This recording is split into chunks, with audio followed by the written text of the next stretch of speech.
This conference will now be recorded.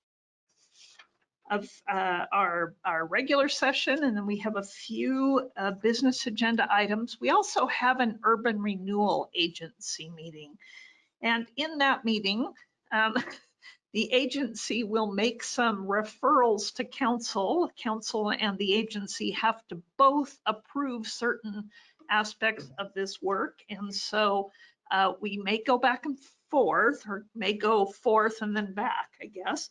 And I will handle that when we get there. So thank you. We do have time set aside for public comments. Comments from the community are entertained during the time designated under citizens' comments. I have one person here in the room with a public comment. If anyone who is on the line tonight, either by phone or logged in, would like to make a comment, please message Phyllis Bowman. Let her know your name and the topic on which you would like to speak. And I will she will be able to call on you. Speakers' comments in this forum are limited to 3 minutes, but the council welcomes additional information in writing. Typically, a speaker's comment is taken under advisement to allow time for the council to review an issue. However, the mayor or councilors may ask the speaker for additional information or may convey to the speaker some information that addresses their comment. And I would like to thank everyone for checking in this evening and your attendance at the Monmouth City Council meeting. So our first item is the consent calendar that week. This consists of 3 sets of minutes. Our regular meeting on August 18th, our work session on August 18th, and then our council meeting of a couple of weeks ago. I would entertain any corrections or approval of those minutes. Move to approve the consent calendar. I'll take the second, Darren. Thank you. Councillor Silbernagel moved and Councillor Belt seconded. All in favor, please signify by saying aye. Aye. Aye. Thank you. Any opposed? All right. Thank you very much. So we have a couple of presentations this evening, and it's great to have one of our very important partners with the community with us this evening. Kathleen Mason is the Executive Director of the Chamber of Commerce, and you know, not what she signed up for. The chamber job is supposed to be sort of a part-time job, and I know Kathleen has been working tirelessly along with the chamber board to coordinate with both the Monmouth Business Association, the Independence Downtown Association, and 100 other partners. So I would first like to welcome Kathleen Mason, the Executive Director of our Monmouth Independence Chamber of Commerce. Well, thank you, Madam Mayor, and good evening to everyone, councilors and honored guests. It's really nice to be invited to be here because it kind of helps you. I'm sure a lot of you don't know who, you know, my face or anything like that. You probably haven't been to the chamber office, but it has been a very interesting year. I've been on board with the chamber for about 1 year and a few months. And all I got to say is it's wonderful to be in the midst of wonderful people and a wonderful city, actually both cities, especially during these very challenging times. I was asked to come before you this evening just to go over a little bit of what the Chamber has done, especially in the last 6 or so months. I'll backtrack by saying when we had our strategic planning meeting in January, we were trying to put together a plan to show the community, to show our member businesses and non-member businesses and our other strategic partners like the City of Monmouth, you know, what is the value of membership? What is the value of the chamber? Now, we all have our own ideas, but we decided what we were going to do was to present to all of our members and non-members a great way of ways that they could promote our business, that we can promote our beautiful cities, and we would do that consistently as much as possible, especially since we have one staff member, and that's me. So who knew that COVID was going to show up? And then after that, the wildfires were going to show up. But through it all, and with, again, the wonderful people in the city of Monmouth and the city of Independence and the businesses, we've managed to just power through it and hopefully to show value to membership. First of all, as you probably know, we're at 355 Pacific Avenue, Highway 99, and we took over the whole building as of April. Now, our plan was to rent out part of it, the part we used to have, and a few little offices that are vacant on the new side. Well, because of COVID, it's been very, very difficult to rent those spaces out. We do have a tentative tenant. So consequently, that additional money that we've been paying every month has kind of eaten into our kitty, and it's really good. It's very timely that right now we're actually going through our membership drive for about 80% of our members, and we really hope that they will renew. But that being said, in the attachment that you've allowed me to contribute to your minutes tonight, the city of Monmouth has 145 registered businesses, as you probably all knew, home-based and brick and mortar, and about 59% of the businesses for both cities belong to the chamber, and that's quite a good number. So we have, not counting individual members, we have about 142 businesses. And out of those businesses, again, about 80% of that, of those businesses are due to renew this month. In response to COVID and to do whatever the chamber could do for the various businesses, we took it upon ourselves to push out as much information as possible about COVID-related SBA loans, PPE, you name it, just to be cheerleaders for the various businesses. Whenever we could, we sent out information about Chariots, what Chariots was doing, also the West Valley Hospital. We just looked at our whole landscape of businesses, and as we could, as we were able, then we tried to highlight as many as possible. Not least, of course, that would be the business of the, restaurant sector, especially considering that the restaurants employ so many local people and make up a lot of the businesses in Monmouth and in Independence. I did a count one day, and I don't know if you all realize that we have about 36 restaurants or eateries in the two cities, which is just amazing if you start to think about how many people that they can employ at any one time. So it's been really wonderful for us to partner with the city of Monmouth in order to keep some of the PPE at our office. It's been convenient for a lot of the businesses to pick up PPE. Some of the businesses are now in the habit of doing that. They've come back twice.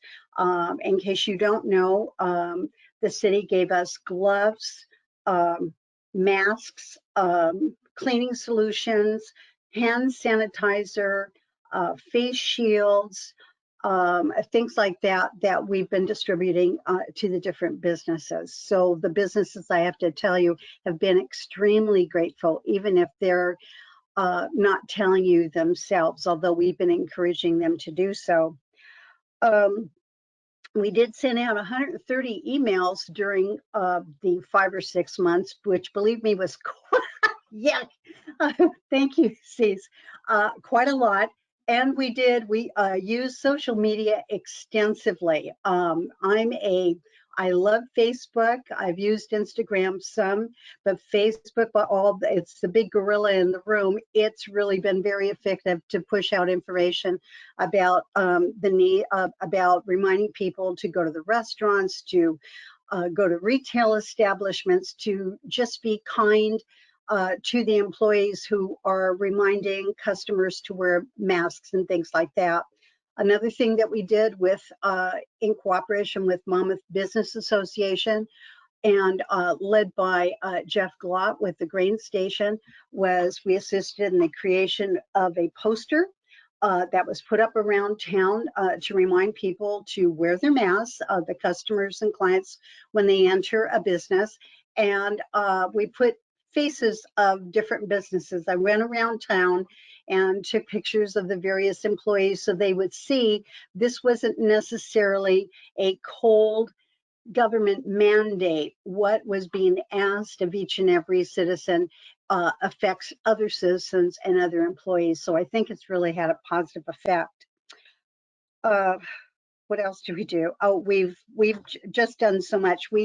We're also very proud of the fact that thanks to Marilyn Morton, that we've taken over kind of ownership of 2C, 1C, the two cities, one community publication. That's been her baby forever. And we're really proud that it now has a place, hopefully a permanent place at the Chamber. That is sent out to over 2,000 households and businesses every month. So for many businesses, that's another vehicle that shows some value to membership. So I'd also like to remind the councilors and Madam Mayor that we are very grateful for the platinum level membership that the city bestows upon us, as well as the $5,000 additional dollars that you allow us to use every year. The $5,000 helps to go towards the maintenance and sustainability of the visitor center.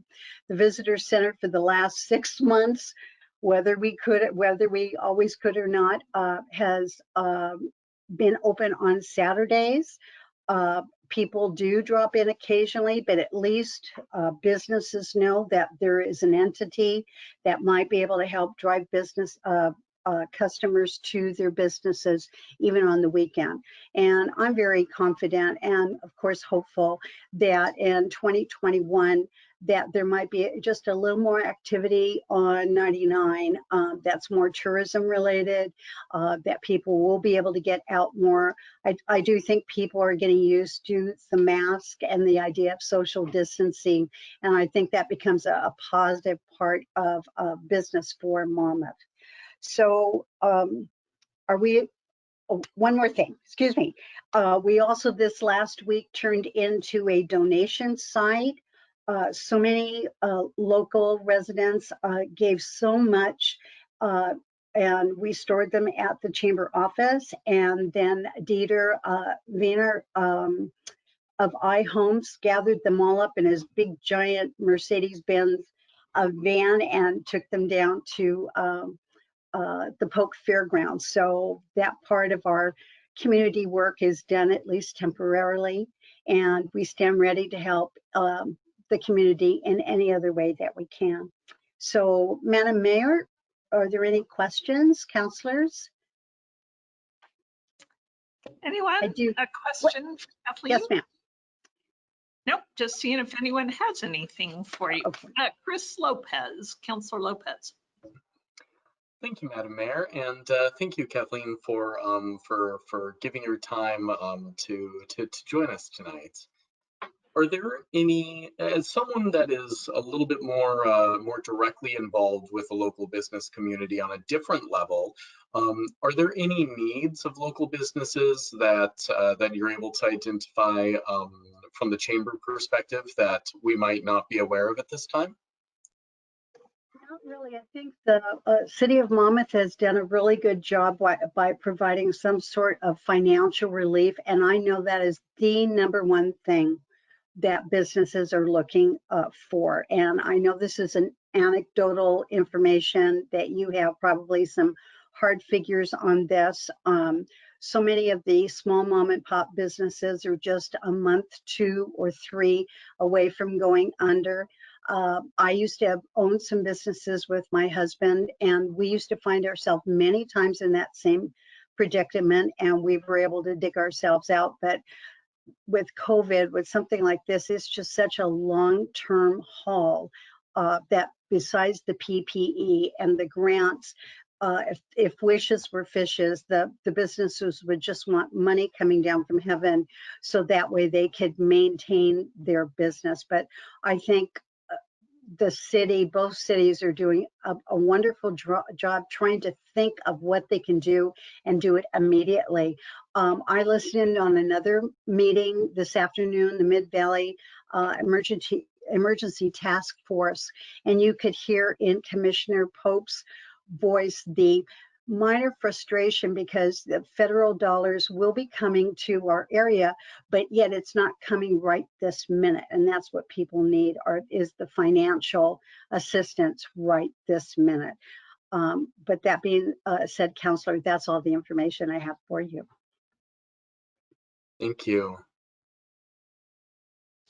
Thanks, Counselor Belts, and then Counselor Carey. Kathleen, thank you so much for visiting with us and sharing some information about the chamber. Well, kind of two things. Are you still doing the $10 Tuesdays? Is that still happening with local businesses? I'm glad you asked that, Roxanne. What we're doing is we're trying to work with MBA and IDA as much as possible on that, but because it's an all volunteer group and we do have staff, we're going to be working with them a lot more on that because it does seem to be getting some traction. It's just getting used to the business, getting the business owners who have so much on their plate already to kind of think ahead, to strategize. And so from the chamber point of view, what I'm going to try to do is help different businesses look at the whole calendar and kind of ride on the coattails of a lot of the little events coming up where they can get creative about the $10 Tuesdays, because the chamber does feel it has really great value long term, and it's kind of a fun thing for the businesses and for the residents to get involved with. So yes, we will be moving ahead with that. Good. So part two about planning ahead. Are you working on the chamber event for next year, the one we had to cancel this year? Is that in the works? The board and I have talked it over. I think what we're going to continue to look at is different ways to model it. We've all watched the national political party conventions, and I'm sure we've all been part of virtual conferences. So we're still working on what that could look like. It was supposed to be, quite frankly, one of the chamber's biggest fundraisers, and we did take a hit. But that being said, when you think about it, the awards are not about the chamber per se. The awards are about the wonderful people and businesses who populate our two communities. So that's going to be in the forefront of our mind, no matter what shape next year's awards event takes. And John? Thank you. Kathleen, good evening, and thank you for being here. Is there any, there was some discussion early on, and I don't know that it ever got off the ground, with some sort of a shop local program that would allow for some credit on utility bill or that sort of thing. And I'm not worried necessarily about the specifics of that, but talk about your shop local programs that you've got going on. Well, we are helping to promote $10 Tuesdays coming up for the holidays. We do have the shop local program that I think we're just going to immerse ourselves more in this year. Last year was my first year to really get a read on what the community needed or wanted. So now that I'm more aware of that, and especially in the shadow of COVID, we just need to be more on it about shopping local. I was thinking about this meeting before we got started, and I'm always looking at chambers as ways to show outside communities and outside visitors kind of the landscape of the whole community. And we're really fortunate that we have great housing, that we have the university, that we have these small businesses. You're repopulating Main Street, you have Sippers going in, you have the new Thai restaurant, and I think this helps to kind of energize all the businesses. So what we're going to be doing, especially this fall, going forward into next year, is we're just going to be pushing shopping local. And it's really wonderful how, especially again, the restaurants have done whatever they could creatively to try to retain their customer base, because it's extremely difficult to do, especially right now. Anyone who's been setting up to go outside, they can't serve outside because of the air quality. But hopefully, you know, in another week or so, Mother Nature blesses us with a little rain, then that's going to be a different scenario. So we really believe in shopping local, and people really do have a lot to choose from the hardware store to Roth's Market to, oh my goodness, Tractor Supply to up the street to the Find, you name it. We've got it, and it's fun, and it makes for a very wonderful community.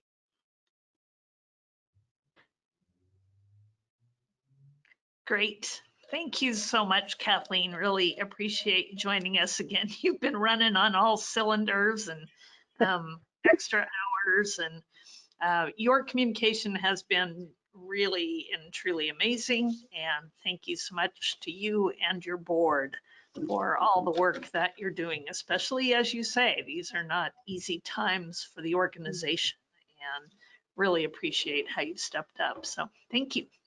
Thank you, Madam Mayor. Thank you, councilors. So we have a second presentation this evening, and I would like to introduce Anka Matika, and she is with Yes for a Healthy Future. It's a ballot measure, I believe, and we're going to hear a little bit more about the work that she's been doing and what we can do to help this be successful. So thank you for tracking us down and getting on our agenda. Thank you. Hi, everyone. Thanks so much for having me. Thank you, Mayor Koontz. And apologies, with this working at home situation, I've been trying to balance how to keep my reptile lit while not blinding anybody with the lights. So if it looks a little bright, let me know and I'll try to block it as best as I can. So I'm with Ballot Measure 108. I'm going to go ahead and share my presentation for you really quick, just because it'll help kind of guide the conversation here. So Ballot Measure 108 is Oregon's 2020 tobacco and nicotine vape tax ballot measure. So for a little bit of context, this ballot measure came from the 2019 long legislative session, where it was referred to the voters by bipartisan vote to have the voters vote on it this November. So what Ballot Measure 108 will do is reduce youth vaping and smoking primarily. We know that this is a huge issue, especially in Oregon. Vaping among teenagers, 14, 15-year-olds increased by 80% in the last 2 years. We've been getting reports from teachers and working with students, and it's become such a rampant problem, especially in our schools, that it's something we need to address now. And we know that the best way to address youth vaping and youth nicotine use is to raise the price.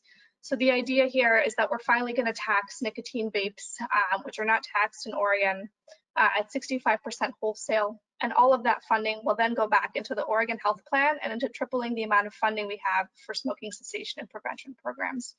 So we know that raising the price of any product makes it more inaccessible, right? But what we know specifically is that Oregon has one of the lowest tobacco tax rates in the country. I think we rank 32nd. And we rank pretty low behind Washington. Right now we're about $1.33 a pack for a pack of commercial cigarettes. And this ballot measure will increase that by $2 to $3.33. Again, all that funding going back into Oregon Health Plan and tripling the funding for prevention cessation programs. Puts the first tax on nicotine vape products at 65% wholesale and increases the cigar tax by 50 cents to $1. And here's more information there and a better visual. We just updated our new slideshow too, so hopefully the information on this is salient with my presentation. And like I mentioned, we have a huge youth vaping epidemic. One of the first projects that I was assigned to when I joined the campaign as political director was talking to youth. So I had like 20 or 30 Zoom appointments with youth between the ages of 14 and 18 all across the state, in the Tri-County area in Eastern Oregon and Southern Oregon. And the one thing remained pretty clear throughout all those conversations is that youth are kind of, they're targeted and they're tired of seeing their friends targeted and using these products. Kids are using them in the bathrooms, kids are using them in classrooms, and it's about time that we stop that use. And healthcare costs related to tobacco use cost Oregon taxpayers about $1.5 billion a year. So we know that this measure will not only reduce youth vaping, but it'll save lives and it'll save Oregonians the cost of healthcare. And we know that like I've mentioned a couple of times, the #1 most effective way to reduce nicotine addiction and save lives and lower healthcare costs is to increase the price of these products. I'm super proud of our campaign efforts. Over the past 8 months, we've secured over 230 endorsements from small businesses, from community-based organizations, chambers of commerce, community leaders all across the state, including some city councilors that are sitting here tonight.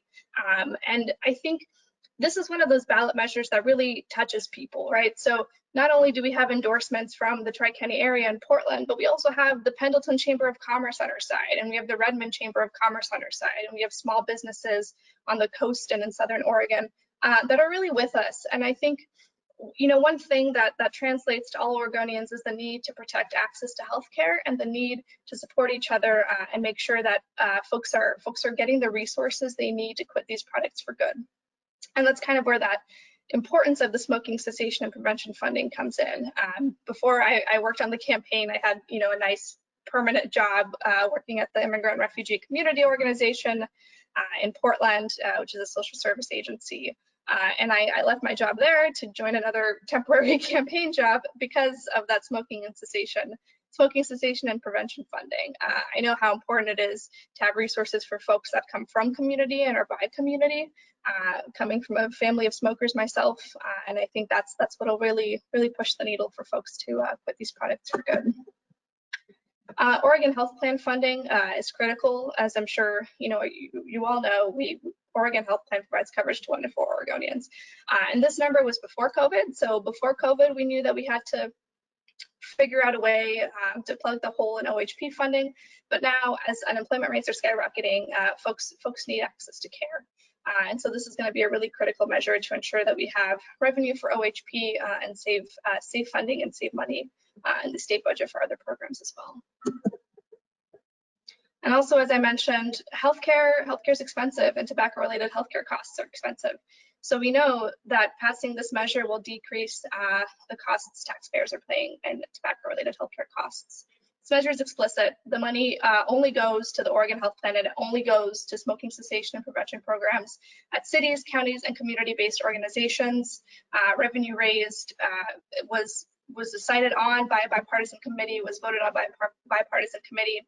And we know that rings true in the campaign, as we have pretty widespread bipartisan support.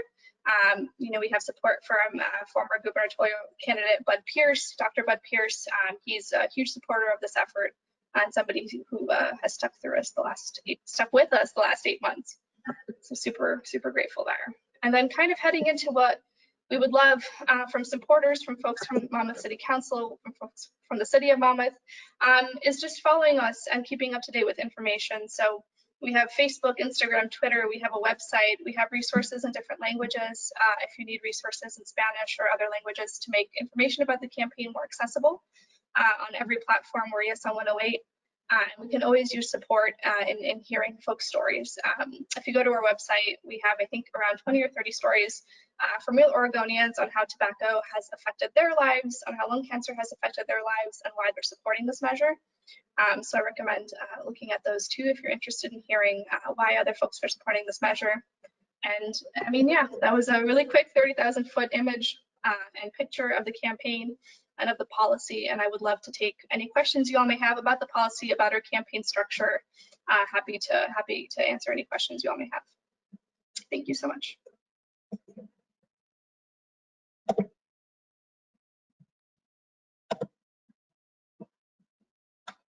question. Councilor Belts, go ahead. Thank you. You were on mute, so I couldn't tell if you were calling on me. I can't do it. Oh, got it. In the past with lottery funds, my understanding is a lot of the lottery funds went to the schools, and then other funds in an equal amount that used to go to the schools were pulled from them. So is there anything within this measure that's going to prevent the same thing from happening? All this new money goes into Oregon Health Plan and then other funds are taken away, so it's a zero-sum game and we don't get any more money? Yeah, that's a great question, Counselor. So I'm not necessarily sure when the policies and I guess legislation was written around how lottery funds would be distributed. I'm not sure what the wording and what the policy itself looks like. So, you know, what oftentimes happens in policy is that there's little earmarks written in to be able to detract from where that funding is going, right? So kind of like the sneaky game.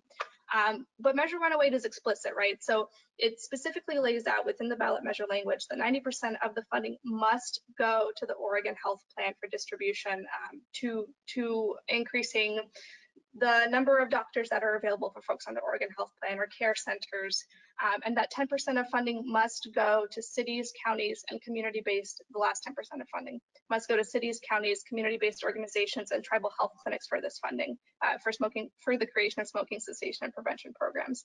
The one thing that's not super cleanly spelled out in the bill is how that last 10% of funding will be allocated. So what the Public Policy Committee that's going to be tasked with implementing this measure during rulemaking is going to have to figure out, hey, how are we going to give, you know, all of this money to community-based organizations and cities to create these programs? What are the resources they're going to need? What kinds of, are we going to have a grant process, an RFP process? So that those kinds of technical logistical parts of the measure are not super fleshed out, but the funding for OHP goes directly to the Oregon Health Plan with no taking by other departments, or by, like, the DEQ can't come in and take 30% of the funding to support some project they're working on. It goes to OHA directly.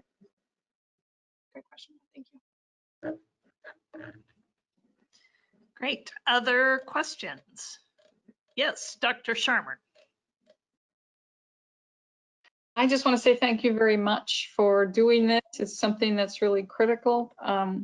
We lose way too many people to tobacco-related diseases every year. And I just put your frame on my profile picture. Thank you, Dr. Sharmer. That's great. Thank you. Any other comments or questions for Anka?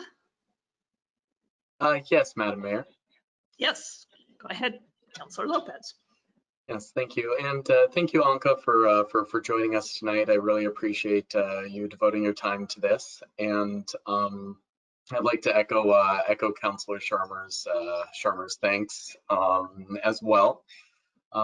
You know, when I first heard about this, the very first question that I had was along the same lines that Councilor Belts asked, is that, you know, reallocation of funds, because that's really, you know, a tough thing to hear about. When we hear about a lot of great initiatives, those funds become reallocated. And I really commend you know, the measure for, and all those working on it, for ensuring that that won't happen here.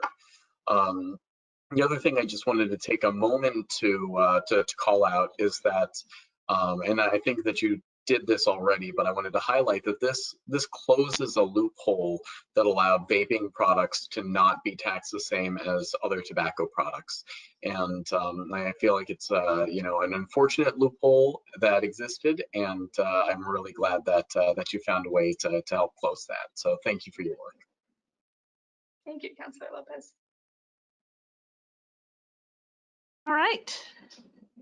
If there are no other questions or comments, thank you again so much for giving us valuable information, and echo everyone's thanks for your work on this.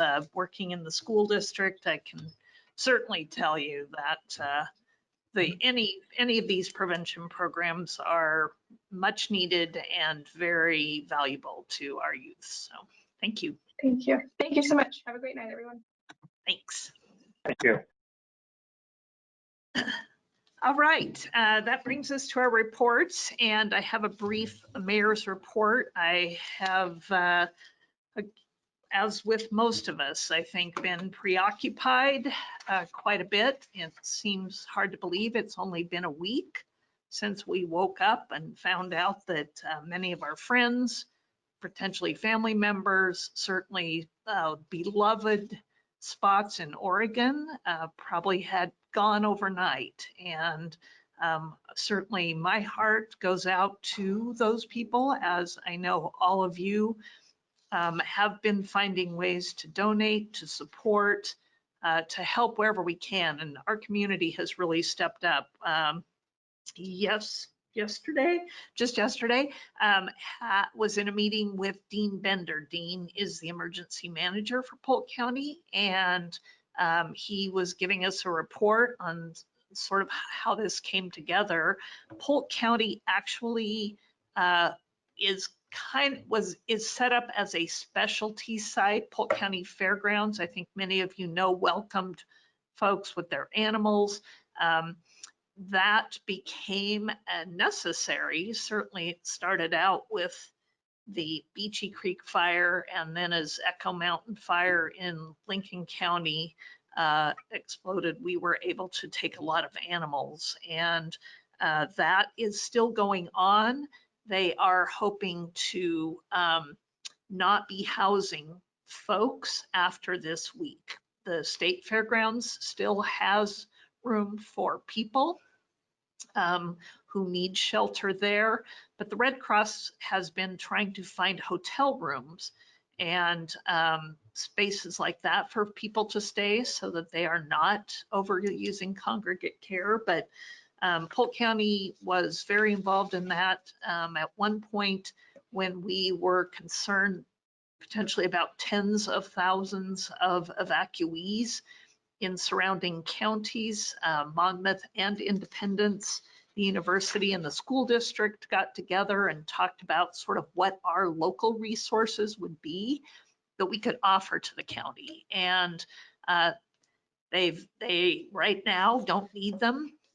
But again, as has happened so many times in the last 6 months, the way that we have come together as community organizations to try to find out what we have that can help, it's been pretty amazing. So the county continues to have personal protective equipment. That equipment, much of it is slated for emergency responders, for healthcare, for residential care facilities, and they still have plenty of that to give out. So that was part of that report. As part of that, Mayor McCardle and I recorded a short public service announcement that has been shared by both cities, just trying to help quell some of the misinformation and rampant speculation about so many things related to this fire and the dangers that have happened with people believing and sharing that misinformation. We felt it was important to address some of that, as well as things the communities, both cities, were doing to support our long-term, short-term, and potentially long-term new neighbors, new residents. So there are many things still.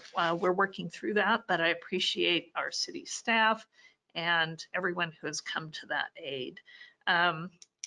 And I think last, I will officially announce on here that we have announced the hire of Martha Marty Wine, city manager of Tigard, as our next city manager of Monmouth. And tomorrow morning, Darren Silbernagel, Councillor Silbernagel, Lane Shetterly, and I will be speaking with her and discussing some contract terms as you authorized us to do at our special meeting. We hope to have that back to you to present to you for review and ratification very soon. And welcome Marty to our community. So that's my update. And now I would entertain reports for any boards and commissions, any groups that have had meetings. Roxanne. I've been to 3 meetings since our last council meeting, so I'll try to make it quick. The Historic Commission, they met in person, but I was meeting virtually, but the sound didn't work, so I could hear them, but they couldn't hear me, which seems like a trick that somebody was playing on me. But the things that were covered, they're continuing their work on getting there's a particular house on Monmouth Avenue they're trying to get listed on the historic register. They discussed getting a sign holder for the railroad sign display. The person that was going to make that worked for Woo, and that person retired. So they're going to have to find somebody new to make that sign holder. And they discussed a number of projects that they'd like to do, an interpretive display, maybe featuring our town founders, murals, and maybe the possibility of a project to do in partnership with the Arts and Culture Commission. And so that's the Historic Commission. The library board met virtually on September the 9th. We met via Zoom for the first time in many, many months. The board has decided to meet every other month at this point, at least through the end of the year. Due to poor air quality, the library has canceled curbside hold pickup this week through tomorrow. So hopefully when the smoke is clear, they can resume their curbside service. They have been averaging anywhere between 30 and 40 pickup appointments per day, 4 days a week. So that's really exciting. Their phone service is available Tuesday through Friday, 10 to 2 for patrons to call to make appointments, to pick up on available holds, to get help placing holds, and then on library materials and answering questions. They also have something that I just signed up for today. You go online and you can tell them kind of what books interest you and what kind of things you want to read, and they will put together a reading list for you and then send you recommendations. And just in the last 2 months, they've had 33 requests for those. So that's really a neat service. Lastly, they're partnering with 4-H to provide some monthly virtual programs for kids. And I know one of those programs is a baking program. It's virtual. And so kids between 6th and 12th grade can sign up for that through the 4-H. Lastly, the Mid-Willamette Valley Council of Governments met today. We are doing our executive director search. Let's see, the firm that's been hired narrowed down from about 30 applicants for the position to about 15 applicants, which 8 of those applicants have veterans preference.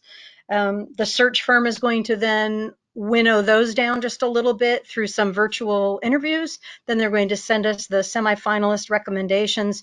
Then the executive, the search committee will meet one more time at the end of, not next week, but the week after, to discuss which candidates we actually want to bring in person for in-person interviews, tours of the region, very, very similar to our city manager search. So there you go. I conclude my reports. Thank you for your time.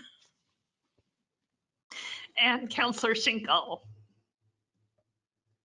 The Traffic Safety Commission board met yesterday. Unfortunately, we didn't have any of the citizen members, as the only citizen member is involved in the firefighting efforts at this time. But I wanted to bring up the fact that we do have 2 vacancies for that. So we don't have enough for a quorum at this time. We didn't, so consequently, we weren't able to discuss any new business or make any new decisions. But I wanted to get that out there, that we are looking for citizen members of the Traffic Safety Commission.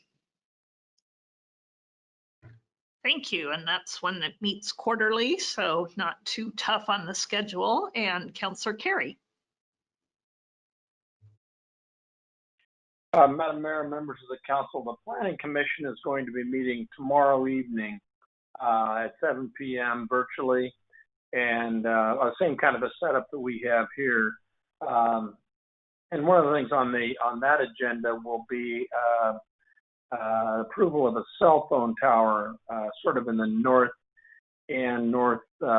portion of town, which might be of some interest to some people. So tomorrow night, 7 p.m. Okay, thank you very much. Yes, and Councilor Lopez. Thank you, Madam Mayor, members of the council. Reporting in regarding the Mid-Willamette Valley Homeless Alliance.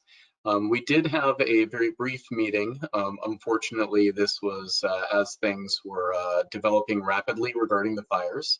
And so we kept the meeting brief to allow individuals to go to their respective needs.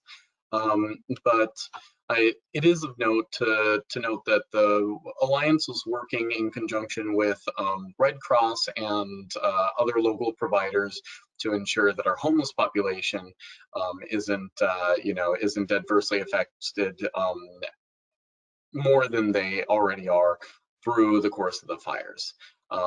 Right now, the Alliance is still finishing up our organizational phase. So the little bit of business we did accomplish did focus on some of those, less exciting organizational matters. But it is noted that there is a group of individuals and organizations working actively to make sure that our homeless populations are taken care of in this great statewide disaster.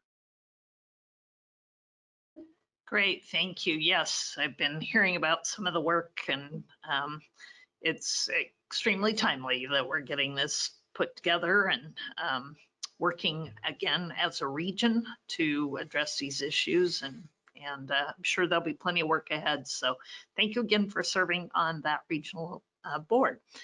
So seeing no others, we'll turn to interim city manager Chad Olson.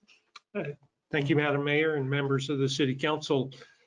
The first thing, just to compliment the council, the mayor and the council on your hire. So certainly Marty will bring leadership and experience and expertise to the position. She has been the past OCCMA, which is the Oregon City and County Managers Association. She's past president of that. So she will certainly be able to work with you to elevate the profile of the city. And I just think that you couldn't have done any better. So I just want to compliment you on where you're winding up. Now, it was a long way to get there. If you remember, a year ago, I was here answering questions. COVID, wildfires, and everything else later, but I'm just really pleased with what you've done. Now, that being said, just give her everything she wants and be done with it. A couple other things. I sent the council manager's report this afternoon. A couple things that I didn't include, just to make you aware. I do have a candidate orientation scheduled for September 28th at 12 o'clock. And 2 days later on Wednesday, the 30th, from 6 to 7. So I've sent out doodle polls to everybody that has filed for mayor or city council. So it's not, of course, it's not mandatory, but I am making myself available to kind of give a quick orientation and answer questions that they might have before the election. Also, Suzanne has completed the job description and the position announcement for an associate planner. So I believe she's going to have that posted here very soon. We'll have a first review date of October 19th. So, everything seems a little slower than you want it to be, but it's a work in progress. And I think Janet found this in the council minutes, but just to make sure, because I know that she'll appreciate this, in the past meeting, I advised the council that we would be converting our Business Oregon grant loans that we've made, which are 6 so far. We have 1, I think, that is just at the very end of being finished. And we will convert the loan portions of those over to grant using the coronavirus relief fund number 2, so the second round that we did. So we'll convert those all over to all grants, which I'm certain the business community will appreciate that, the ones that we've made loans to. Plus, we're in the process of contracting with an administrator to begin our small business grant program that we've been working on as well. So Suzanne's doing those, and she's doing a great job with that. And I'm sure everyone's looking forward to making those dollars available. And the final thing I just want to mention, so during the last meeting when we talked about the police department and overhiring for that based upon some anticipated vacancies that we're going to see, the chief sent me a text, and he has completed one hire, and that's all we're going to be able to do with this round. So because we were just one of the candidates didn't make it to the finish line. And I just want to point out that this is exactly the same reason why we are looking to, at times, not every time, but at times, as part of our a management tool, is to overhire during a recruitment. If we're able occasionally to find more than one candidate that we think is a good fit with the department, I think it is certainly benefits the city's level of service with the police department, continuity in the department. So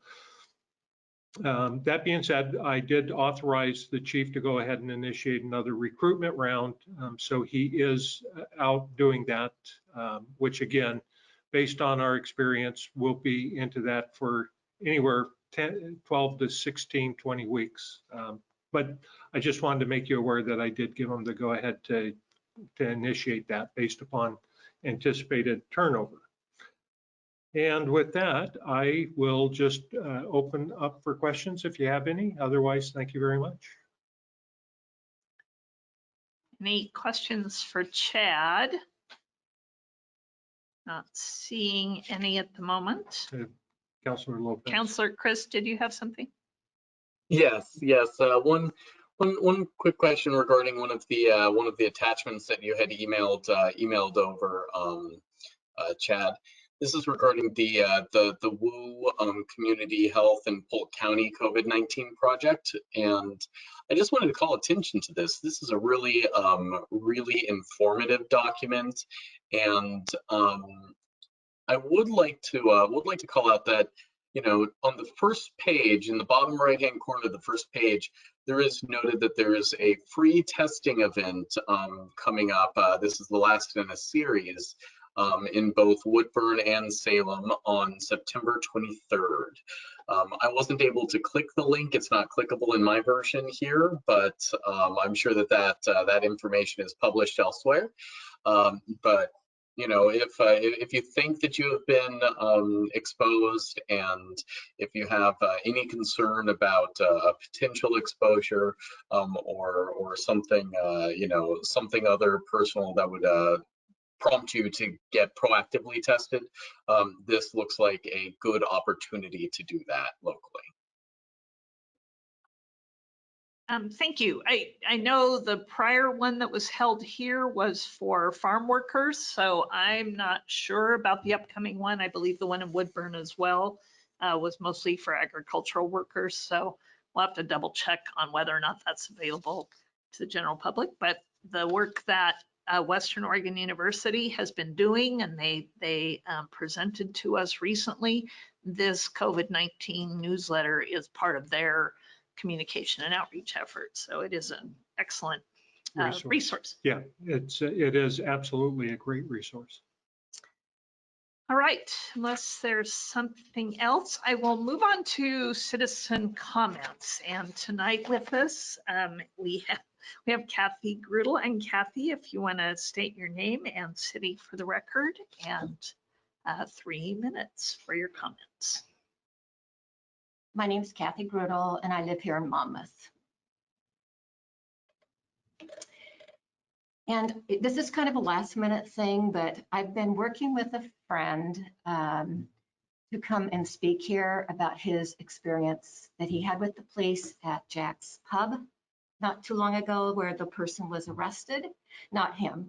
He's a Black man, and I met him at college. I was taking classes last fall and winter at WU, and he was in one of the classes, and he lives fairly close to where I do, and so I've seen him quite often. And the day that, if everyone doesn't know, it's at Jack's pub, a woman and him got in where they were arguing. I don't know all the details. I've been trying to get him to come. He is so nervous. He's scared to death about being seen out and talking about this.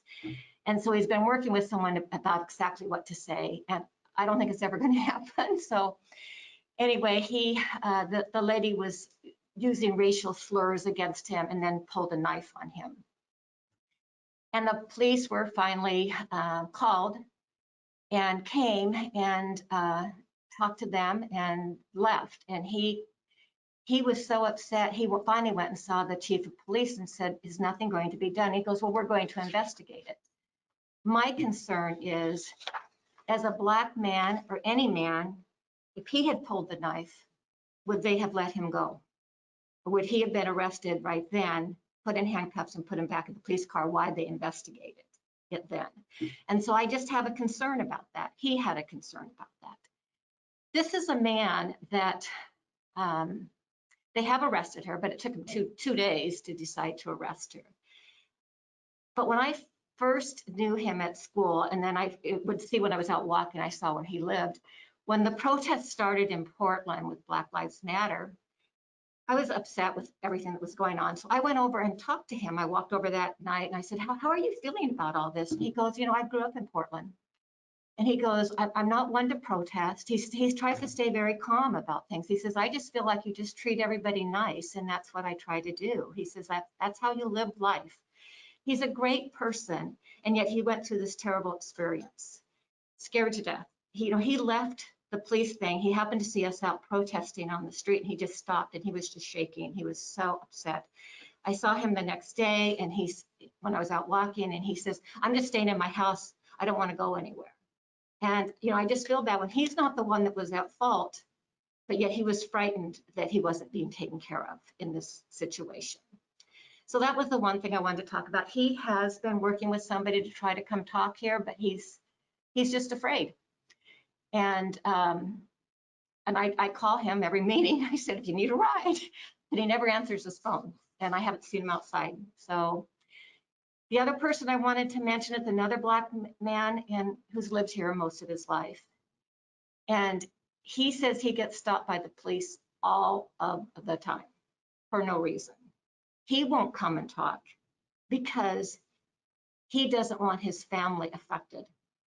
His family is here in town, and this is where he grew up, and he doesn't want anything to happen to them because he complains about being stopped all the time. And this is one of the reasons I think it's so important that they have to say who they're stopping, how many times they're stopping this person, and why they're stopping this person. And that was the only reason I wanted to bring that up. Thank you. Thank you, Kathy, for coming.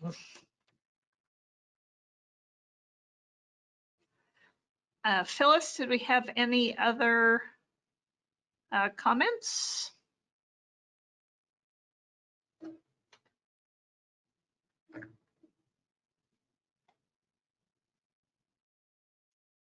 she there? You show unmuted, but we can't hear you. Are you also on the phone?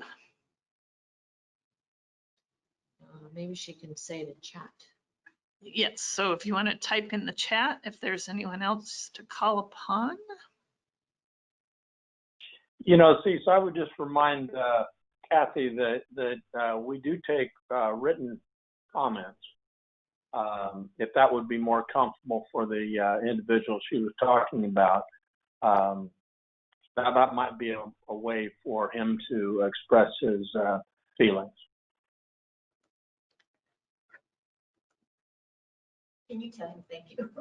Yes, thank you. And she says thank you as well, John. Well, I was going to follow up with her on that and hope we can get those whether it's to be read into the record or just something that could be made available to all of us. I appreciate that. And Phyllis has let us know no one has asked her to make a comment. So we will continue on with our business agenda for this evening. And we have 2 business items. The first is our continuing saga of the establishment of the stormwater utility. Again, just putting something in place so that we can move forward and talk further about what that would look like. And we have a report here from Russ Cooper, our Director of Public Works, and I see Russ is on with us this evening.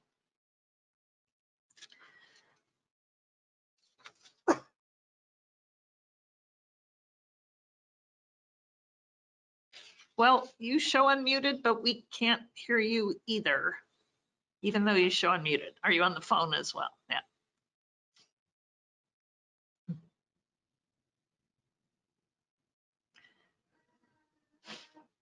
Phyllis.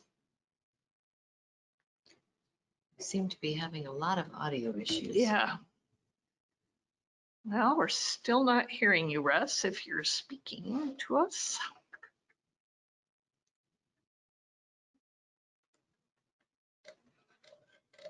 Maybe while they're working on that, we could pivot over to the item 2, the resolution. Yeah. We could do that. All right, Russ, we're gonna give you a minute to try to figure out what's going on here. He's called. He's got his phone. Okay. Go ahead. Oh, we'll skip you and then come back. All right, fine. Wow. Thank you. I'm really good at charades. This has come in very handy at the moment. So we're moving to resolution to authorize the full faith and credit bank loan with the Urban Renewal Agency. This is an item again we have discussed prior to this. And I believe this report is Janet Schneider, our finance director. Correct. Thank you, Madam Mayor, honorable council members. I gave you a brief staff report to kind of give an overview of what the resolution is hoping to accomplish, including an attachment, which is an intergovernmental agreement with the Urban Renewal Agency. And what we are hoping to do with this resolution is get your authorization to move forward with the full faith and credit financing of the city to backstop projects that will happen in the Urban Renewal District. And so the full faith and credit gets us a better interest rate through the city than we would just on the back of the tax increment financing, which, however, will be used subject to approval by the Urban Renewal Agency at the Urban Renewal Board's next meeting, which is coming on soon. And right now, the terms that are contemplated in our draft term sheet, which we are heavily involved with working on at this very moment, are looking like we will have an upper limit of $4 million. That will be sufficient to cover the first couple of years of projects, we hope, as well as to cover the closing costs related to the bond, or related to the loan, I should say. We're looking at doing it as a taxable financing, which will garner us a slightly less favorable interest rate, but very, very minimal difference from everything that our financial advisor is telling us. And then we expect it will be around 15 years in repayment term. And so with that, I would take any questions that you have about this particular resolution. All right, so again, this only obligates the general fund as a backstop to the Urban Renewal Agency's ability to repay this. However, all of our finance folks have looked at this, and that includes the folks who help with the loan. They want to make sure that there is sufficient revenue flow in order to repay this loan.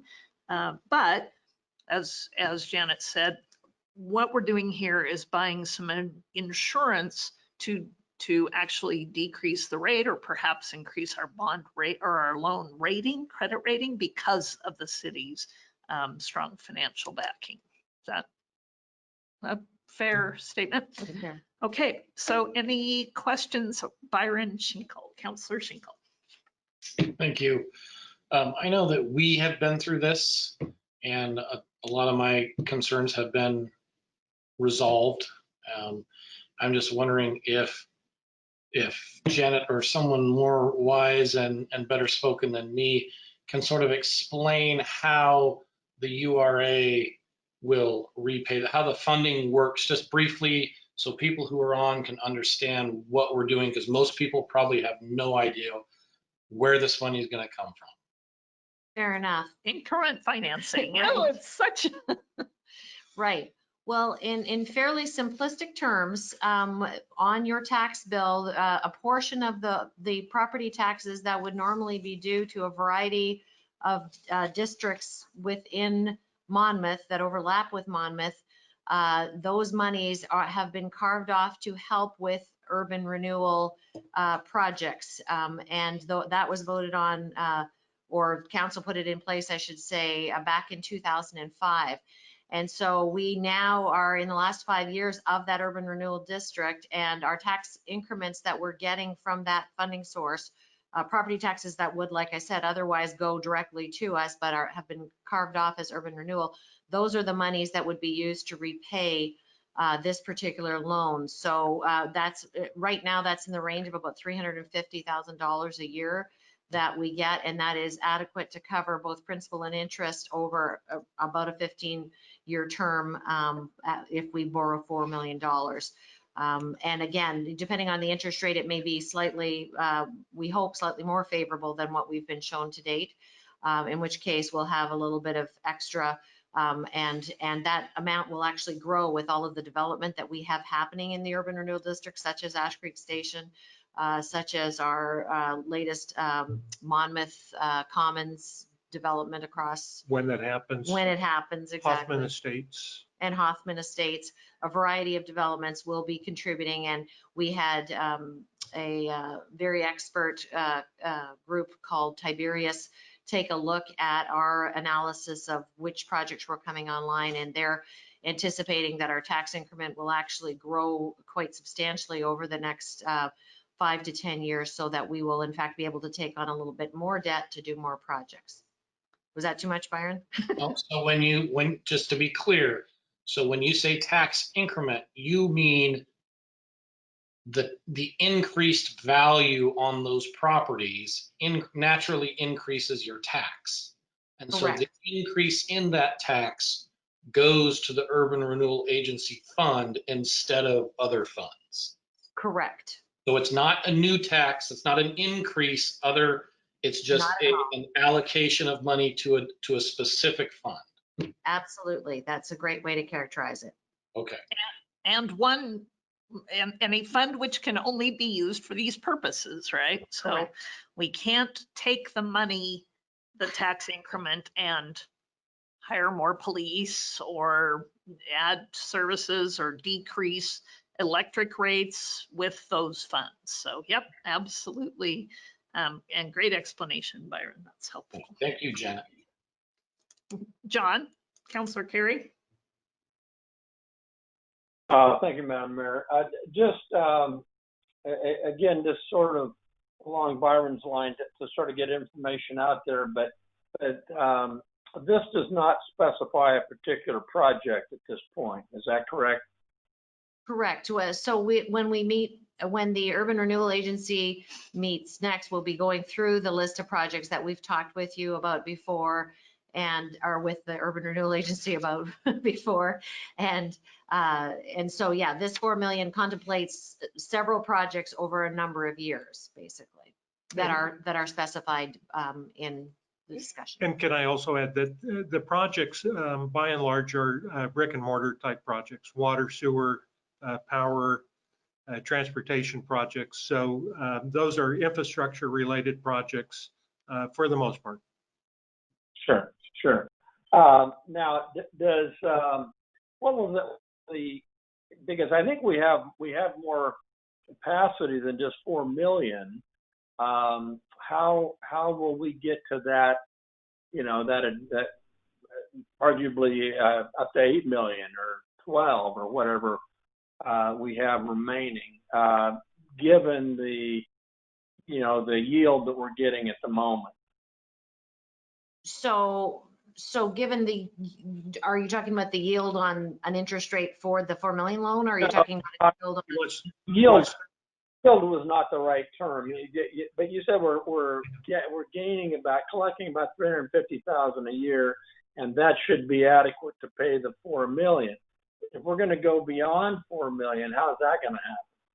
So let me just step in. So the way that this has been designed is anticipate 2 loans or 2 bonds, or however you want, two issues. The first issue is $4 million, approximately half of our existing maximum indebtedness, based upon our current income stream that we have, which Janet mentioned, the $350,000. So by and large, that's the 350 will cover a $4 million issuance. What the agency anticipates to happen is in 2 to 3 to 4 years. So thinking 2024, 2025 at the latest, the income stream will increase sufficiently to take on a second issuance equal to approximately $4 to $4.3 million. But so based upon current stream, we can do 4 million. Based upon Tiberius's forecast, we think we'll be able to do the second issuance in 2024, let's say. And so once you do the issuance, you're able to carry that money to complete projects. And the only restriction that you have is you can't start a new project after December, let's just say December 31st, 2025 is kind of your last date. So you'll have what I anticipate is kind of built up demand to go out and trigger, and you'll see kind of a flood of capital projects that will happen between the second issuance and the December 31st, 2025. Right, and I think the only thing I'd add to that is that we kind of want to see also with this first 4 million what we'll be able to accomplish. We certainly have a list of projects that is more than the 4 million within the next several years, but there's always timing issues. So waiting on that second 4 million is also, that's another factor for that second 4 million. Thank you. That's a great explanation. This is a good idea. And I hope we move it forward. Thanks. And Lane, did you have something for us?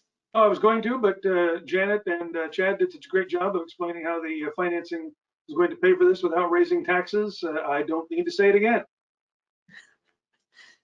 It's always good to have the official attorney blessing stamp of approval on the way we describe this. So.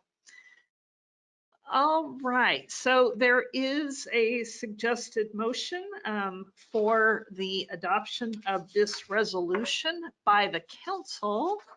And then we'll take care of business as the Urban Renewal Agency. And if we have to come back and do any further business as the council, we can. But I would entertain a motion at this point about the full faith and credit backing of the Urban Renewal Agency.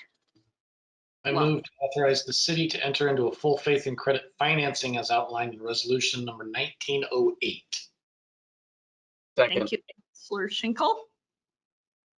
I think it was Councilor Lopez. And Councilor Lopez for the second.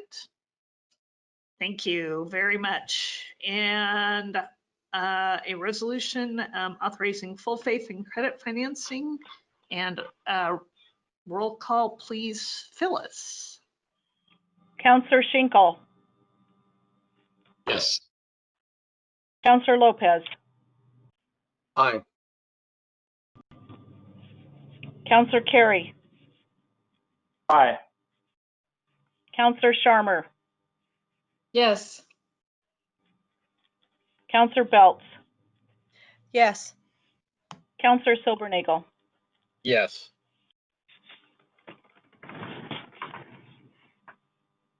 All right. Thank you. That passes unanimously. Appreciate that. Well, what? Oh, I was just big thumbs up on this one. I'm all Yes, excited about it. one of Chad's get his off his Get her plate. done. Not only get these projects done, get somebody else in here. So, all right. And now Mr. Cooper has audio, so we will go to Russ to talk about the stormwater utility second reading. No, he doesn't have audio. Or he doesn't have audio because Did he we call still in? can't hear you, Is he on mister. the phone? I thought he was caller 6, but did you go away? Is he muted on the phone? Russell. Oh, yeah, I thought he was caller 6, got but his I don't phone. see How about caller that? 6. Does that work? Does that get me in? Hey. Hey, all right. Well, thank you for your patience while we figured that one out. Yes, thank you. Tonight is the second reading of ordinance number 1394, an ordinance establishing a stormwater utility. After your first reading on September 1st, there were a couple of changes that were recommended to the ordinance. They're minor changes. The first one identified in the staff report is section 1, paragraph 13.45.010. It's got some redundant words with said fund, so said fund was removed from that section. And then in section 2, the effective date, that has been changed to reflect a January 1st, 2021 effective date of the ordinance, better to reflect council's intent. I think it's worth mentioning that the ordinance itself does not set a fee or collect revenue for the stormwater utility. A stormwater rate resolution would be needed to be adopted by City Council. At this point, we're looking to bring a draft stormwater rate resolution to a council work session later this year with implementation of that resolution projected to occur in early 2021. With that, I am available to take questions. All right, thank you for that. And any questions or comments at this time? I think we all received a copy of a letter from one of our local businesses talking about the stormwater utility. And I would like to say we got a good presentation about how businesses were contacted, specifically those who potentially might have a larger fee based on the impervious surface, their parking lots, their particularly. And I thought it was a good, thoughtful letter. And what I really appreciate is the business owner let us know that Russ and his staff had done a really good job of explaining the need for the stormwater utility. The business owner actually supported the formation of a utility as much as anyone would like to pay a new fee or tax. But the fact that his comments were really about the level of service. And I think that's the question we will undertake next. What is a reasonable level of service? Many other communities that have had these fees for decades have much lower rates because they started low. They've built up money for the capital projects that are allowed under this kind of utility fee. And unfortunately, having not done that, we were looking at some higher rates. And those are certainly things we will be able to continue to discuss. So this is, in order to move that next conversation forward, we have to finalize this one. So There is a sample motion. Councillor Carey. Yeah, this is something that I think we need to move forward in terms of being able to address both transportation issues and systems, as well as our stormwater treatment. The thing that's disappointing to me, and I'm going to just say it one time, and that is that we're not really providing any incentive for those to go beyond just simply what the code is. And, as we look forward to a sustainability, if we do a sustainability position that that the city may undertake, the fact that we've not included on this some sort of an incentive on this for property owners, large property owners, not residents, not residential, but the large ones, will be a glaring omission. It's something we need to go forward at some juncture. But again, I'm just not on side with this one because it lacks the things that I've mentioned. Thank you for your consistency in reminding us that there are options for the future that could perhaps improve this, that could tie into a larger vision for the encouragement of sustainable development. I appreciate that very much, Councillor Carey, and hope you're around to continue to remind us of this for a long time to come.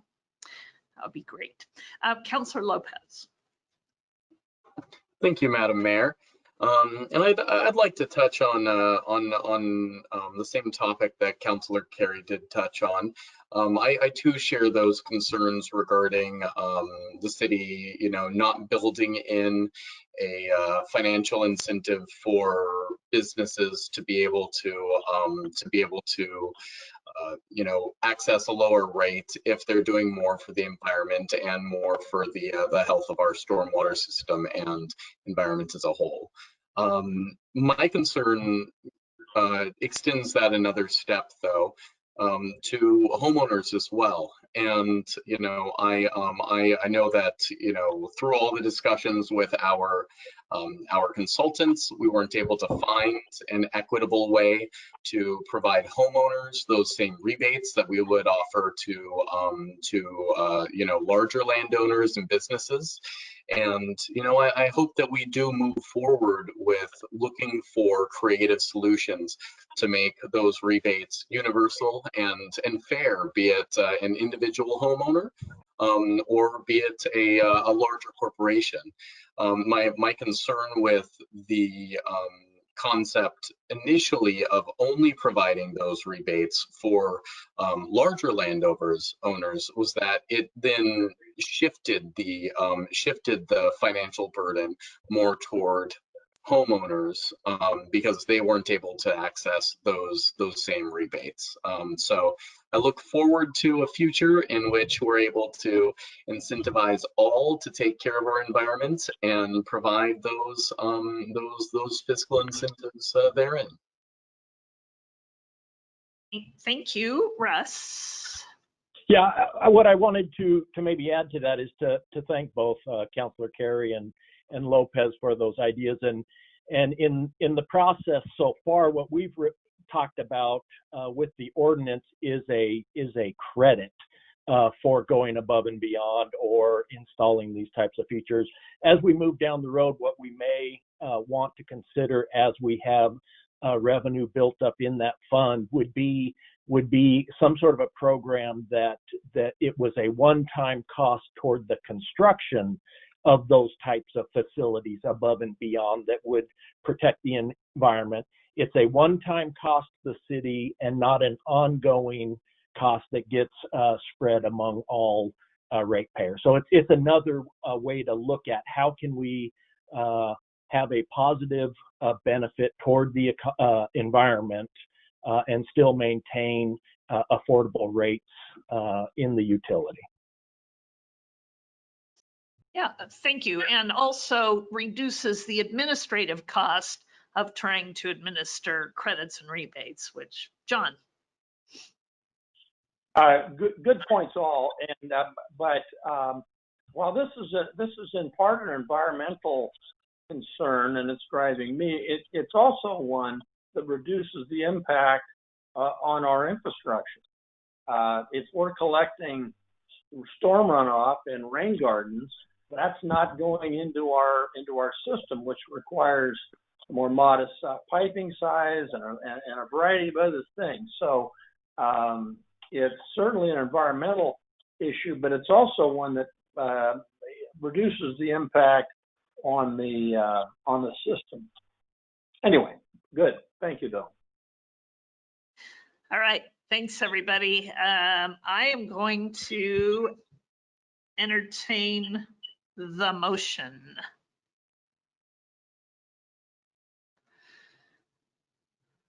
I move that the council adopt ordinance number 1394, an ordinance establishing a stormwater utility. Thank you, Councillor Schinkel. And a second. I'll second that. Thank you, Councillor Silbernagel. Moved and seconded for ordinance number 1394, and seeing no additional comments or questions, roll call, please, Phyllis. Counselor Silbernagel. Aye. Counselor Carey. No. Counselor Schinkel. Yes. Counselor Beltz. Yes. Counselor Lopez. Aye. Counselor Sharmer. No. Passes 4-2. Thank you, Phyllis, and thank you all. And now more discussion ahead on this. So at this time, I will entertain any quick council comments and then take just a couple minutes before we recess the council meeting to reconvene as the Urban Renewal Agency. So council comments.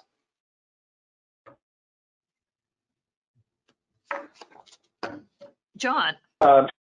Pretty excited about Martha Wine, Marty Wine coming on board. Congratulations to both Chad and Cease and Darren for their work on the recruitment piece and all the rest. But that's going to be good. Thank you, John. All right, I have 8:02, so I'm going to give us till 8:07, and I will recess the regular council meeting and reconvene as the Monmouth Urban Renewal Agency. Thank you.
Thank you all for returning. And if Phyllis is available, I will call to order the Tuesday, September 15th meeting of the Monmouth Urban Renewal Agency and ask for the roll call of board members.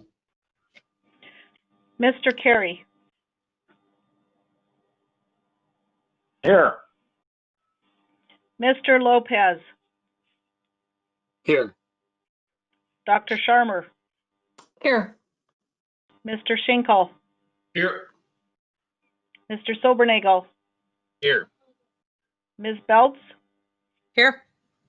Ms. Kuntz. And I'm here as well. I don't see anyone here for citizen comments. Did we have anyone connect about the Urban Renewal Agency, Phyllis, regarding citizen comments? I did not receive anything, Mayor Kuntz. Thank you very much. We have a brief bit of business. Our consent calendar is to approve the minutes of our last agency meeting, which was the meeting of August 18th. I think we've had more Urban Renewal Agency meetings in the last 6 months than we've had in the last 5 years, but please, I would entertain a motion to approve the minutes or note any changes.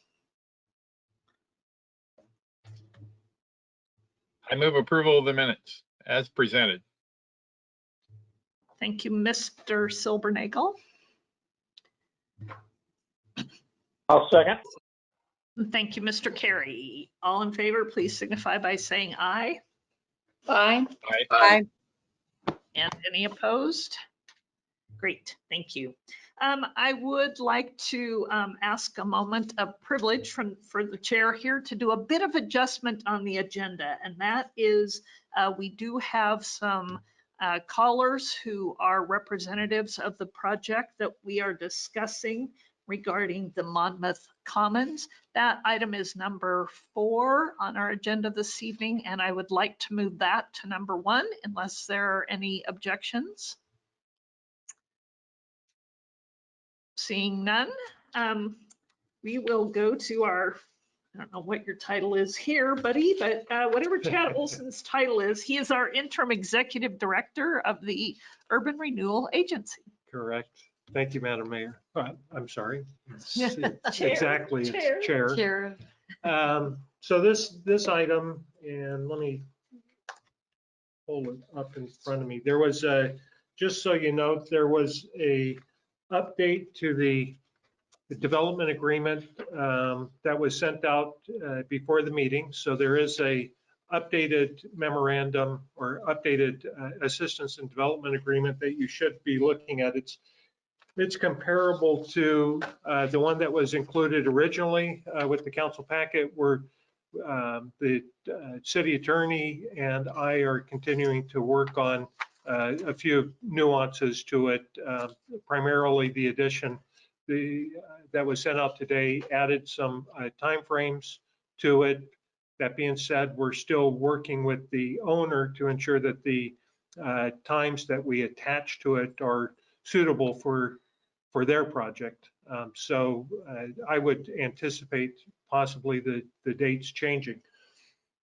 So that being said, there's a memorandum in the packet, and it talks to the Monmouth Commons project, and there was a request made by the owner, and I'll mention that Don Sylvie is in attendance as well as the owner. Don is the commercial contractor, or I think of him as the representative of the owner. So Don presented a request to the agency to provide some financial assistance or incentives to the project. And we did meet and have those discussions. The meeting included myself, Suzanne Duffner, the Community Development Director, and Russ Cooper, the Public Works Director. And we went through the list, and the ask is included in the council's packet. So essentially, just kind of cutting to the chase as to what the ask was and what the agreement. What we agreed to make a recommendation up to the agency. So you can see through it. In short, the request or the recommendation to the agency is to provide $381,103 of incentives to the project. And how that breaks down, and you'll notice there was a typo, I believe, that was in the staff report. I'm sorry, I'm getting chat messages while we're doing this. So I think there's an error that I rounded it off, but the actual number is $381,103. And what that is, and I'll just walk through the three areas that the proposed development agreement touches on. And of course, the city attorney is here as well. So Lane, please feel free to jump in. The agency would contribute. Just a second. Phyllis? No. We're good. Sounds good. It's not me. Okay.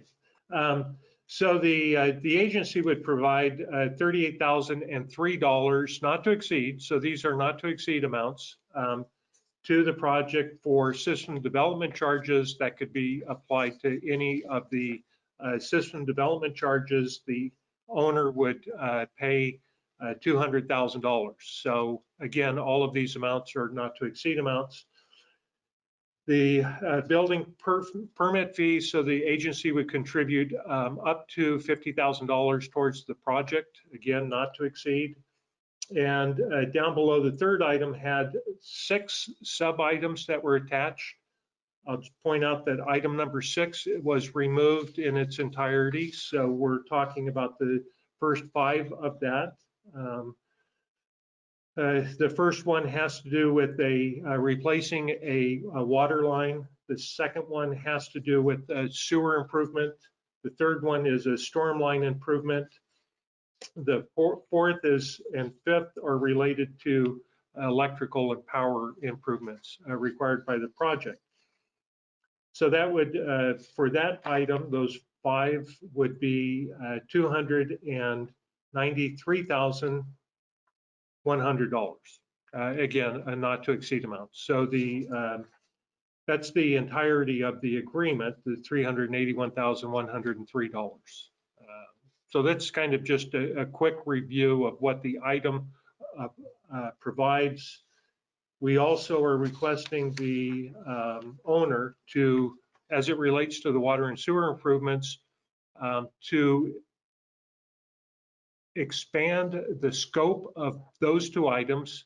There's additional work that the city would, Public Works would like to complete and be funded. The extended improvements are included in the Urban Renewal Agency's capital improvement plan. So we would ask the owner to make all of those improvements on a reimbursement basis. So let's say the water line, for example, so they would be responsible for the midsection. Let's say it's in three sections, and the city shoulders the projects, the owners section that they're responsible for. So they would complete sections A, B, and C. B is their section. We would develop the agreement in such a way that they would, the Urban Renewal Agency's contribution to their section B would be not to exceed X, as we've discussed. And then the sections A and B, the shoulders to their piece, would be completed on a reimbursement basis. And usually those projects are pretty quick to occur, so I wouldn't expect them to take more than a couple weeks, but Dawn could probably talk to that better than I could. So we do, I do support the recommendation to the council for the agency to participate in this redevelopment project downtown. We think that certainly it will complement the downtown business district, provide increased housing opportunities with the 27 units. So you increase the amount of walking traffic, let's say, in the downtown business district.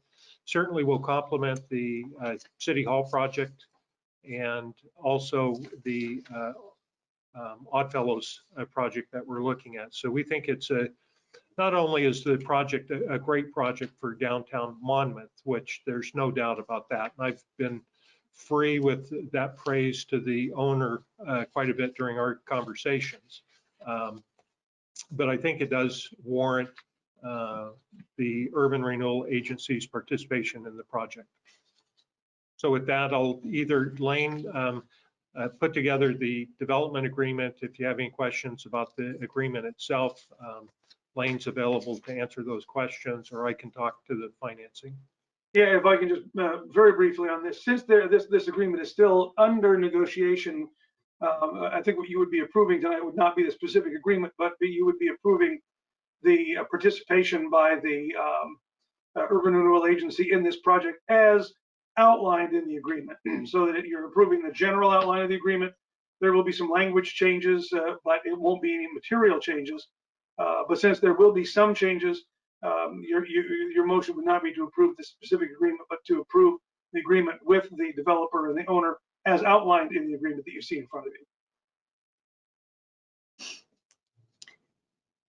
Great. So, and partly my question, since that typo, the 381,103 in the agreement is wrong, and then the dates, as you mentioned. Yes, so.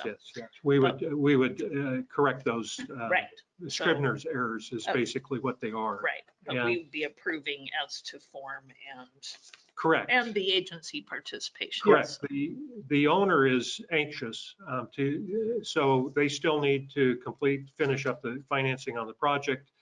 They do want to be able to carry this into the whoever the lender is to demonstrate the agency's participation in the project. Okay, so slightly over 50% of the ask,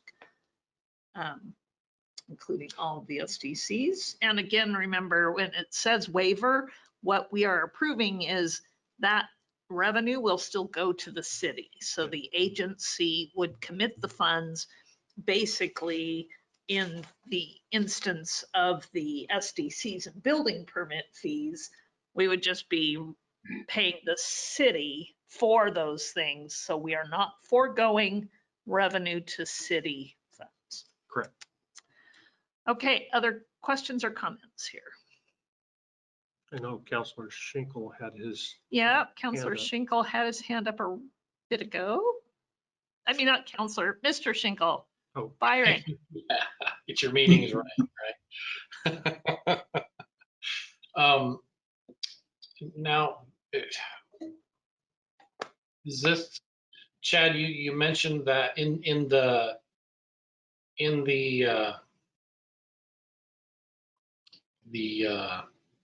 memo that we received, you said the district has sufficient financial capacity to undertake the proposed development agreement. Can you talk a little bit more about that, what you mean by that? So again, after this item, you'll pivot over to the same discussion the city council had regarding the borrowing. Now, there is some discussion about how much money the loan can provide for some of these redevelopment type projects, but the agency does have reserve available, sufficiently available for the project. And plus, come December, January, you will also receive additional proceeds that will be able to support the project. So there is the question, quite honestly, with the loan that we will be seeking, the $4 million that the underwriters have talked about not using the proceeds of the loan for redevelopment projects. Quite honestly, I don't understand that per se. But that being said, we will certainly honor that portion of the loan. But looking at the existing reserves and anticipated increment that's going to be coming in over the next couple months, there's sufficient capacity to finance the work, or to finance the agreement. Now, that being said, also let me just point out though. So the infrastructure pieces, the water and sewer, probably the stormwater piece, maybe even the electrical piece, I believe those will be available to use from the loan proceeds that we're going to receive.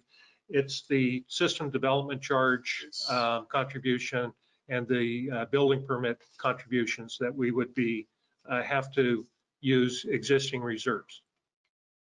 And Janet's nodding her head at me, so I believe that's correct. Bond Council has indicated that private development work like this is not necessarily eligible because of the full faith and credit nature of the city's involvement. But we have other, as Chad says, we have other reserves within urban renewal as well as appropriations to do this.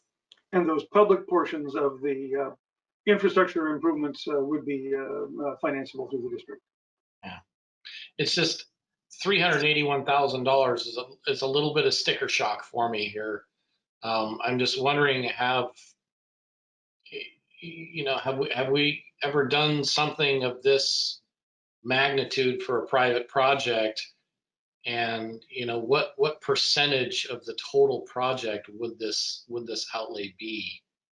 So the answer is yes. You have done something comparable to this with a private project when the agency contributed $300,000 to the Ash Creek Station project to offset their system development charges.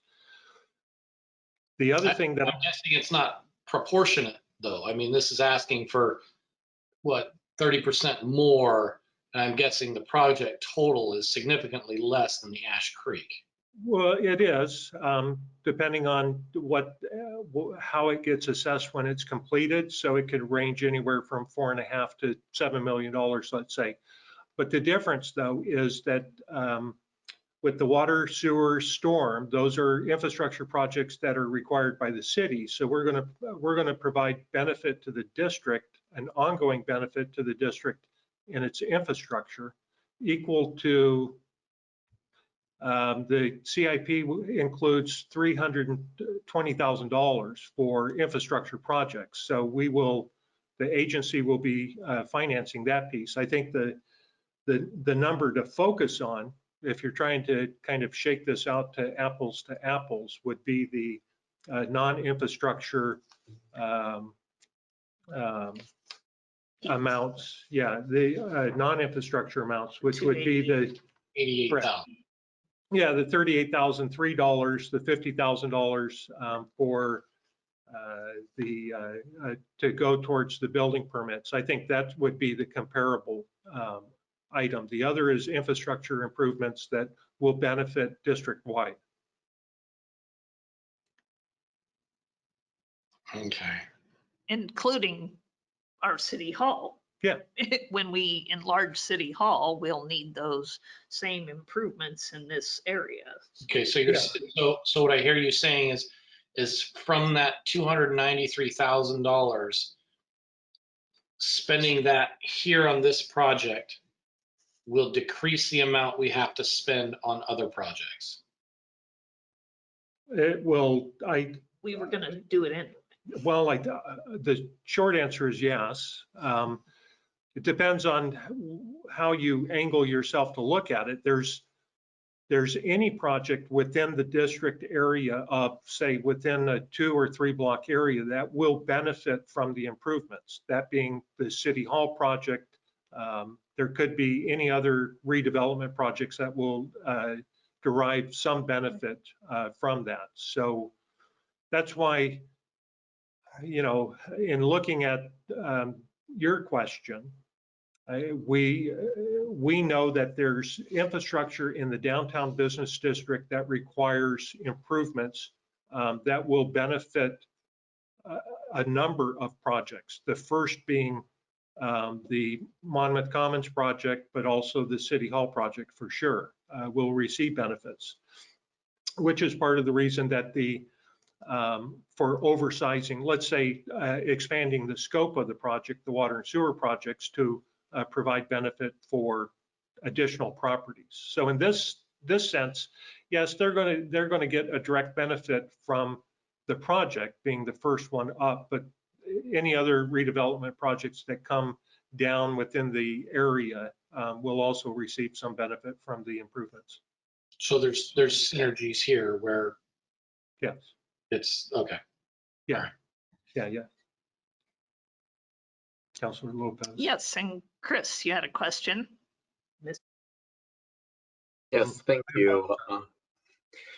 So if I'm understanding this correctly, and regardless of I know that we covered the locality of the benefit to this third piece, but if I'm understanding this correctly, looking down into the discussion regarding the sub items of the third item, this infrastructure improvements segment, I understand that the bulk of this, if not, it looks like potentially all of this is already included in the CIP elsewhere.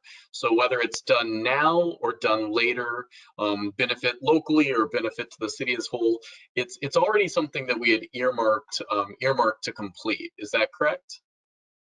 That's correct. So essentially what we're talking about for this bulk portion of it is a timing variance, doing it now as opposed to whenever we were planning on getting to it. And then where we're talking about $88,000 in the building permit fees and the SDCs. Is that what I'm understanding? Correct. All right, that sounds pretty straightforward to me. Thank you. The benefit to, of course, the benefit to the owner is the fact that they don't have to make the infrastructure improvements at their expense. So even though, because, you know, the agency, it's required as part of their project, the water line replacement, the sewer improvements, and so on, that's required by their projects. So whether the agency participates or doesn't participate, they're required to do that in order for their project to move forward. The agency is just, instead of requiring them to require their, because they're conditions of approval. So we're just stepping in and picking those costs up on their behalf. But still, they're projects that we understand need to be completed within the downtown business district. So as a follow-up then, if let's say that they were not building there now, these items are already in the CIP, and so at some point, whether it's a year, whether it's 5 years down the line, wherever it may be, that we actually get to this. The city was planning on funding these improvements regardless of whether this building went in. Is that correct? Correct.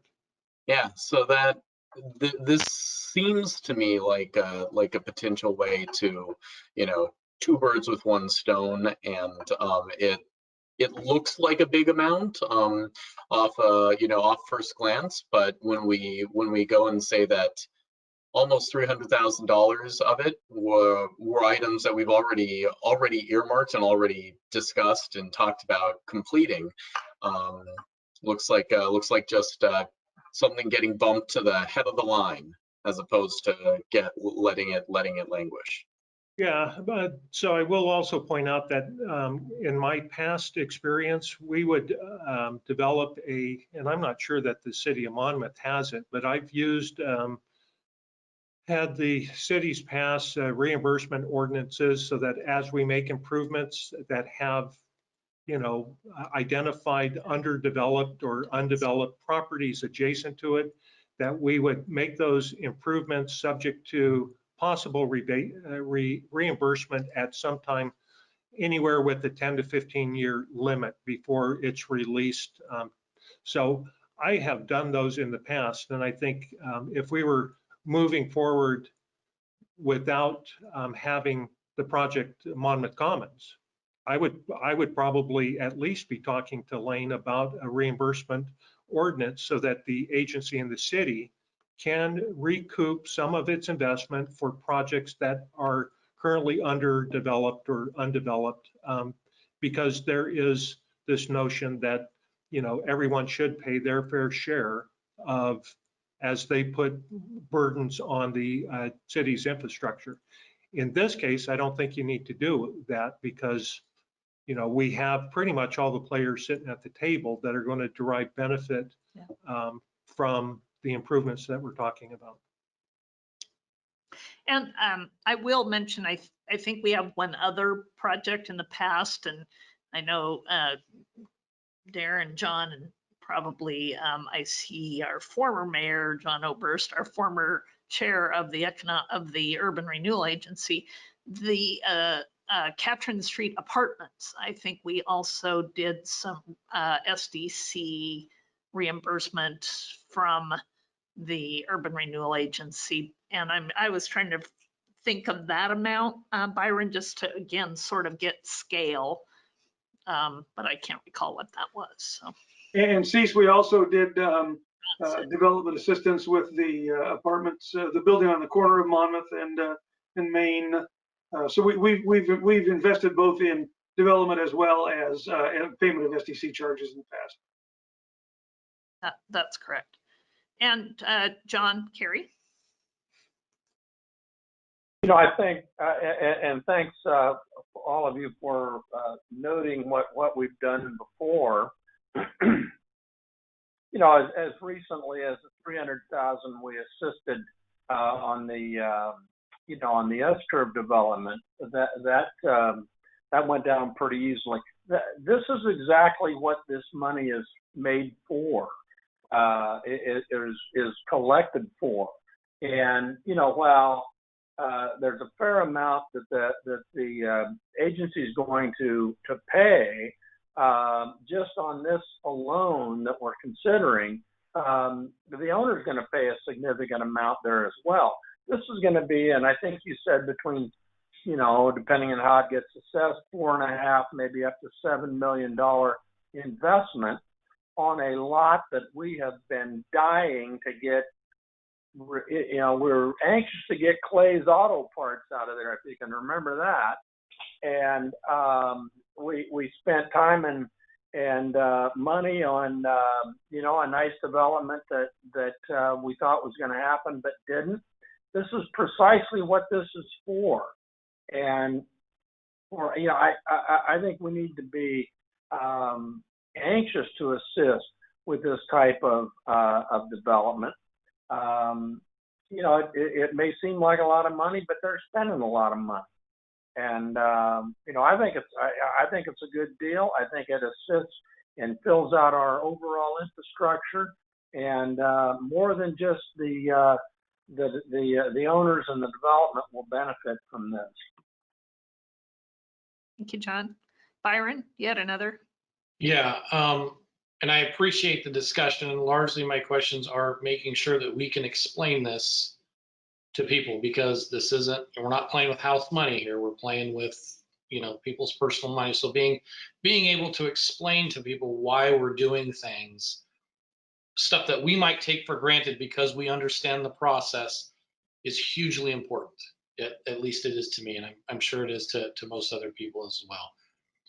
My second question is, you know, in this agreement, I don't see any sort of, and maybe I missed it, but a timeline. This isn't like an open-ended offer in perpetuity here or anything. How does this encourage like speedy development? I mean, other than incentivizing it, does it have a sunset on the availability of these funds or anything like that?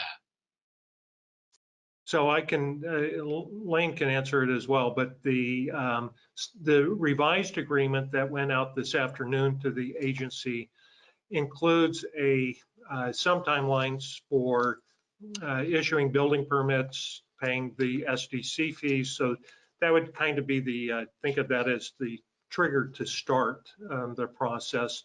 We're looking at, and this, I think the dates are still a little subject to negotiation with the owner, because their timeline, you know, on these type of projects tend to be a little bit fluid on the front end as to the start dates. But we were looking at in October to trigger the issuance of building permits and the payment of SDCs. So that's kind of starts the project. And I think, as I mentioned to some of our team, really then you're off to the races, because the owner has paid money, and once they pay money, they want to get in and out as quickly as possible. That's the longer it takes, the more expensive the project is to them. They can't take occupancy of the building. They can't get the rental income related to the apartments and those things. Second is in terms of completing the public improvements that we've talked about under the third category. Right now we're looking at the summer of 2021. So could be June, July, somewhere out there. That would be the completion of the improvements and dedication over to the city. So at that point, I think that certainly the owners would be hopeful that the project would be completed by then with a certificate of occupancy issued by next summer. You know, I could just add to that, Byron, if whatever that finish date, the completion date is, when we finally get the contract settled, if those improvements, the infrastructure improvements are not done by that completion date, then the city can take over and complete, and they're responsible for the cost of that, and we can offset any unpaid reimbursements at that point against the what they would owe for the finishing of the project. So it's an incentive, it's a penalty, but yeah, there are some dates in there with consequences. And John? You know, if we have it readily available, fine. If not, that's okay too. But I'm curious about, you know, we're talking about investing $381,000 here. Given the increased valuation of that property and the you know, as we began to collect increment on that new value, any idea of when that will be paid back? The ROI. The country, yeah. No, I wouldn't be able to say because we don't know for certain what the AV is going to be on the project, and it could be with the timing. The first payment may be not come in until the year after, so it would be down the road. But I think certainly a return on investment measure is something that you would be worthwhile to circle back. Identifying those metrics are certainly good record keeping related to the agency.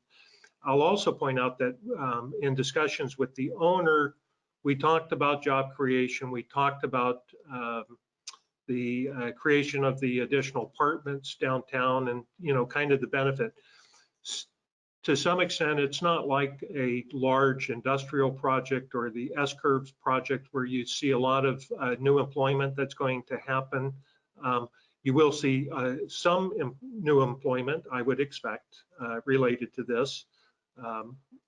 But I can't say that with certainty. But instead of a quantitative number, this one I tended to see more as a qualitative addition to the downtown because of the synergy that you get with the new housing that's being created, the expanded commercial space that's being created. So it's more of a qualitative improvement versus quantitative.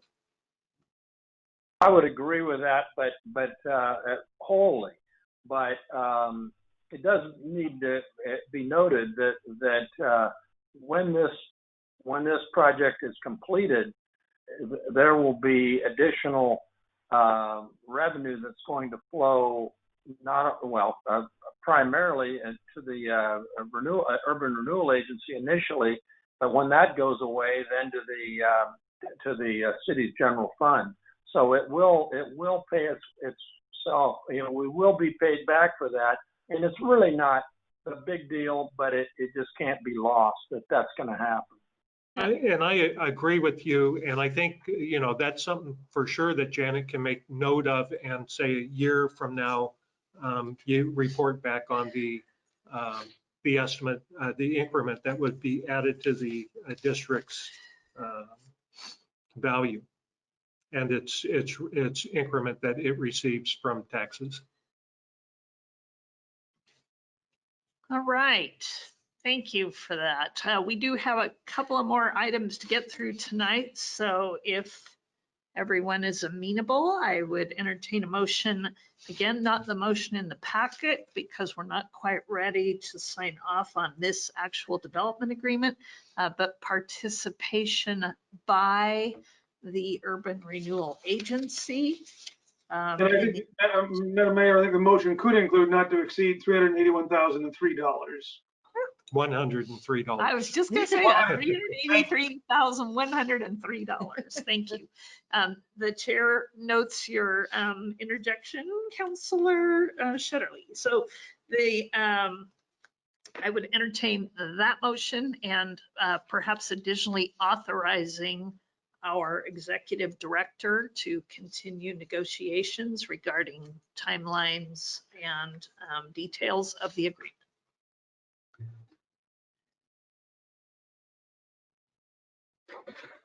I move. Thank you, Chair. I move to how do we word this? I move to make known the Urban Renewal Agency's support for this agreement, and authorize the interim manager to continue negotiations, not to include $381,000 or $381,103,000, I don't know, my apologies. You get where I'm going. $381,103. There you go. And I'm sorry, and you said not to include or not to not to exceed $381,103. Thank you. There's some good comedy for you all tonight. This time of night, that's what we get. And do I hear a second to that motion? Second. Thank you, Mr. Carey. So moved by Mr. Lopez, seconded by Mr. Carey. Madam Mayor? Yes. If I can, just for the record, the understanding being that with this motion, you are approving the participation in this project, and that as long as it's not materially different, you're authorizing Chad to execute an agreement that reflects what we have discussed and what you see in your packet tonight. Yes.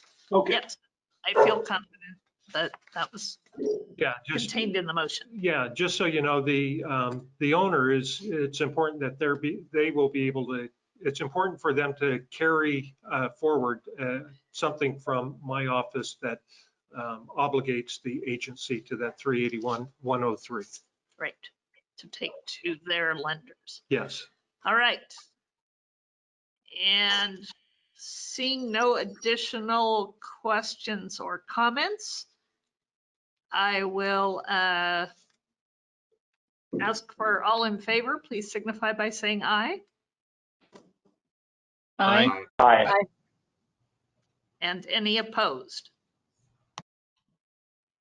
All right, thank you very much. We will go ahead and continue those negotiations, but based on that not to exceed amount, get moving on that project. And again, as John said, something we have all dreamed of for a very long time. It will be most exciting and glad we can assist in some way with this private investment. Don, I'll be in touch with you tomorrow. Thank you, Chad. Thank you, Madam Chairman, and to all of the committee members. Have a good evening. Thank you. All right, so back to our business agenda. We will look at item number 1. We have another resolution from the agency, and this is again authorizing the indebtedness.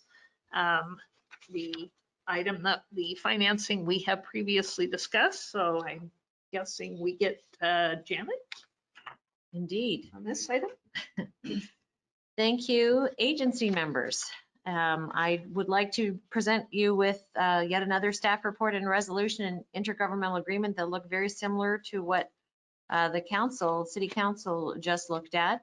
The difference being that the intergovernmental agreement is identical, that is attached to the resolution, but from the agency perspective, what the agency is committing to is to use those tax increment dollars to support repayment of the loan that the city is willing to take on. And so in the staff report, again, I've outlined what the agency would be committing to, which is a $4 million, up to a $4 million set of payments over time plus interest that the city will undertake, and that payment will continue over up to 15 years unless we prepay, and that will depend on what the prepayment clauses are in whatever bank loan the city is able to obtain. So this resolution, again, it speaks in terms of indebtedness, which is how the urban renewal language works as far as our ability as an urban renewal agency to take on indebtedness.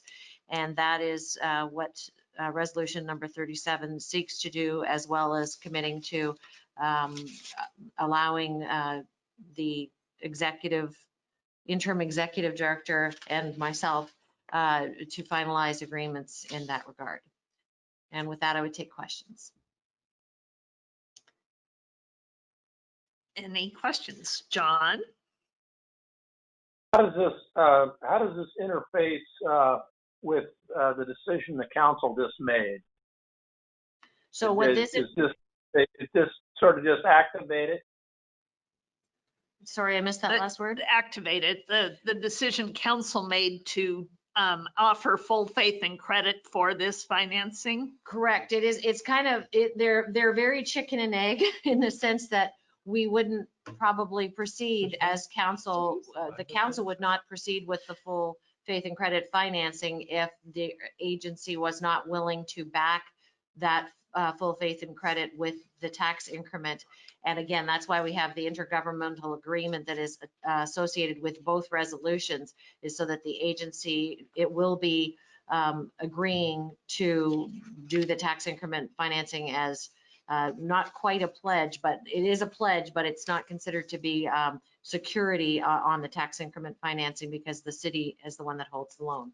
However, the agency is pledging to use their tax increment financing, sort of how the sewer loan that we have, that the city has, is backed by sewer revenues, even though it is also a full faith and credit loan on the city's general fund if for some reason there isn't sufficient revenue to use to repay it.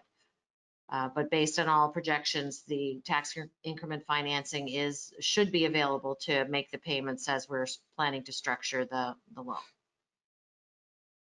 Does that answer your question? Or did that make it worse for anyone? Right. Okay, perfect. Any other questions? Chris? Thank you, Madam Chair. So we've spoken about this in high level views in the past, but just to refresh my memory and clarify for the record, this does not necessarily add any indebtedness to the city per se, because it will be repaid through the tax increment from the urban renewal district as that comes over time. Is that correct?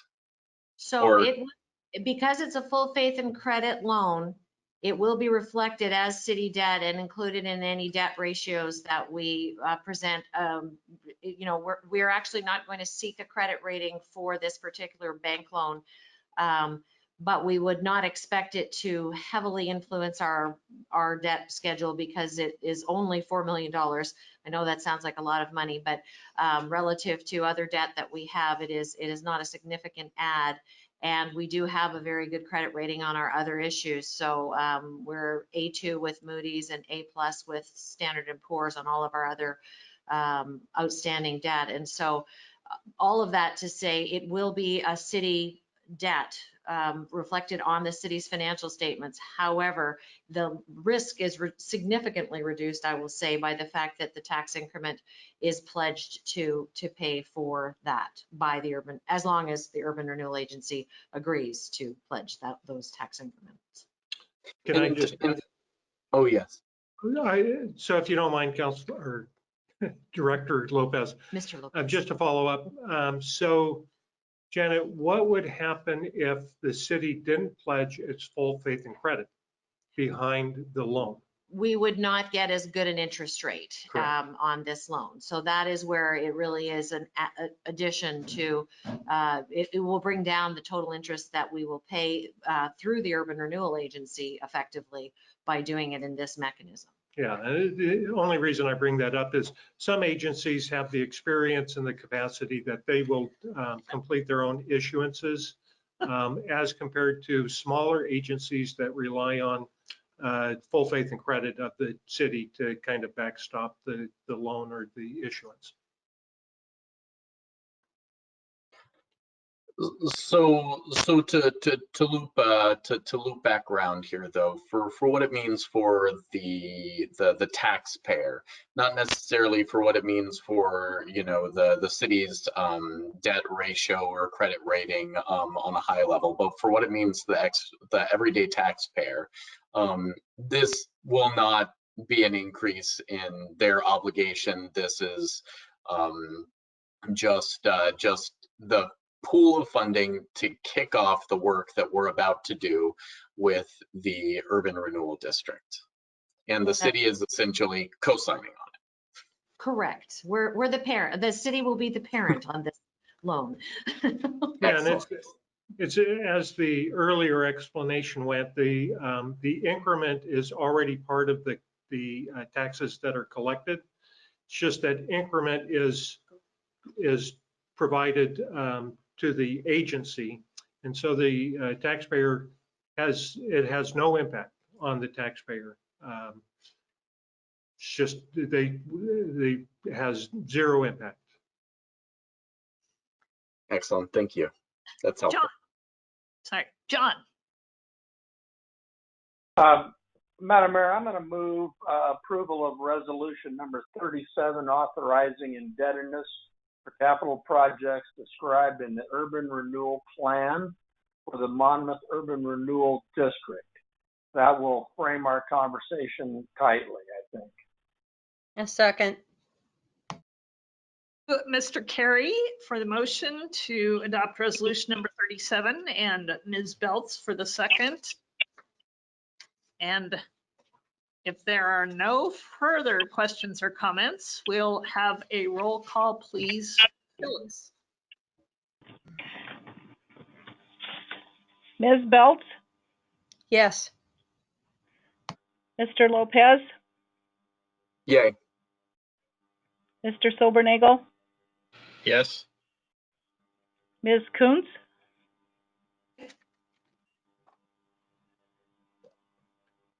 Did you hear me? Sorry, aye. My computer. I wasn't looking at my Okay, Mr. Sinkle? Yes. Dr. Sharmer? Yes. Mr. Carey? Aye. Passes 6-0.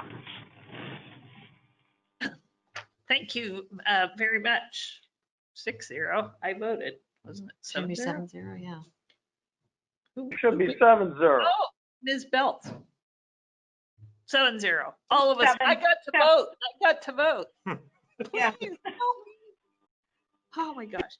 Okay, thank you. And now we move on because again, very busy night for us. So let's talk quickly about that capital improvement plan. And then we will potentially have another resolution regarding something in the capital improvement plan. Well, specifically, thank you, Chair.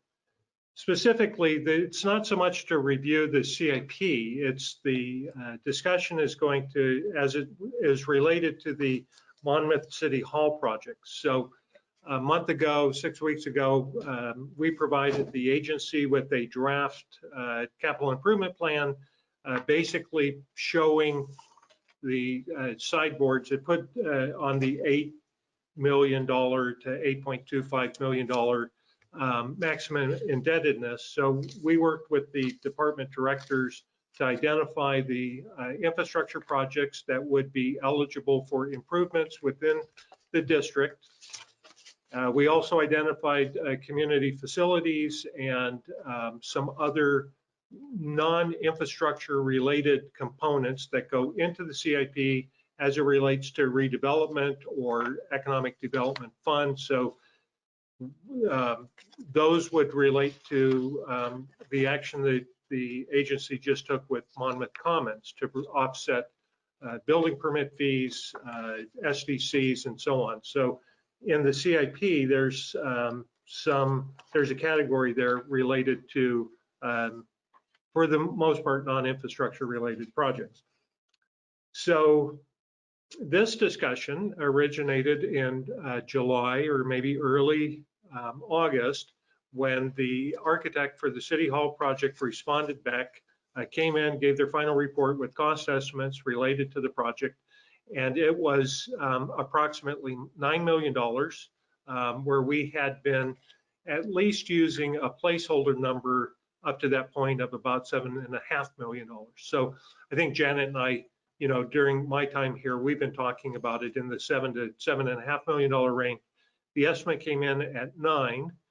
And even then, there was an allowance that the architect provided related to interior furnishings, and typically that's 5% of a project cost. We reduced that to 2.5% with the rationale that that's the allowance to move in, but over a year or two, if you remember this conversation, we can use on pay-as-you-go type of philosophy to kind of fill out the building itself.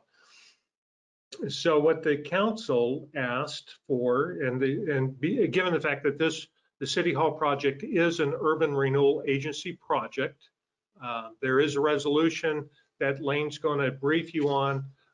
I doubt that we'll ask you to approve it tonight, but it's important for you to be familiar with the resolution because it deals directly with the City Hall project in terms of its ability to be an agency project. So anyway, so after we saw that the project cost had increased to the $9 million, we said that we would come back with a discussion of options to possibly increase the urban renewals participation in the project. So that's what this does. I think that's all the lead-in I'll do, because really we're just talking about how much the agency will provide to the project. I mean, that's kind of the long and the short of the conversation. So if you look at the staff report on the first page, it talks to what the base option. So when I refer to the base option, This was what we originally anticipated to provide to the project, the agency. So we included $2.25 million for the project. There is a strategy to provide general city contributions to the project with the based upon the idea that the city houses operations that support the public works, the building department, the power and light department, and so on, so that each of the various funds would contribute a prorated share to the project. So the FY21 budget included $1 million per year in the 21, and then another $1 million in FY22. So that's part of the strategy. That would be included with the existing $375,000 that the city is holding currently in reserve for the project. So that was based upon past contributions to a reserve for the project. And in the base option, we were looking at the GO bonds contribution to the project, and that's what I will refer to as a residual amount. So based upon a $7.5 million project, that amount would be $3 million or thereabouts. But based upon an increased project cost, that amount increased to $4.375 million. So this is where, given the fact that the city was looking at the GO bond amount and saying, you know, that's pretty steep. Is there anything that we can do to affect that? That's where the agency now is looking at these different options. So for the different options, there is a little discussion, and then there's some bullets for each one talking about basically the pros and cons. And I'm not saying that this is an exhaustive list of options or pro and cons, but you know, just to kind of put some sideboards on our discussion. So the first option is to increase the urban renewal contribution by $1 million. So increase it from $2.25 million to $3.25 million. And what that would do, we would leave the city reserve contribution the same, so $2.375 million. And you can see the GO bond would be reduced to $3.375 million. So that's option one. Basically, again, it's a pretty straightforward discussion, increasing the agency's contribution by $1 million, reducing the bond amount by a corresponding $1 million. And the big takeaway from that is, so you would be reallocating $1 million from other urban renewal projects to this project. So obviously that's going to have some negative impact on those other anticipated projects. But at the same time, the reduction in the GO bond probably would make it more attractive to the voters. Now I can walk you through. What I wanted to do is just get through the options, and then we can pivot over to the pages that are provided, and I can answer any questions so you can see what the impact. So if we move $1 million from other projects to the City Hall, I can just walk you through and show you where that's going to affect the projects listed on the CIP. The only thing I'll mention in advance is that at least on the first option one, the $1 million, I tried to not impact any brick and mortar infrastructure projects. So if we were going to reallocate amounts, I was going to focus on what I considered, maybe not others would agree with me, but what I considered to be less priority projects. So that being said, I'll just kind of try to go through the options quickly and then pivot over to the spreadsheet.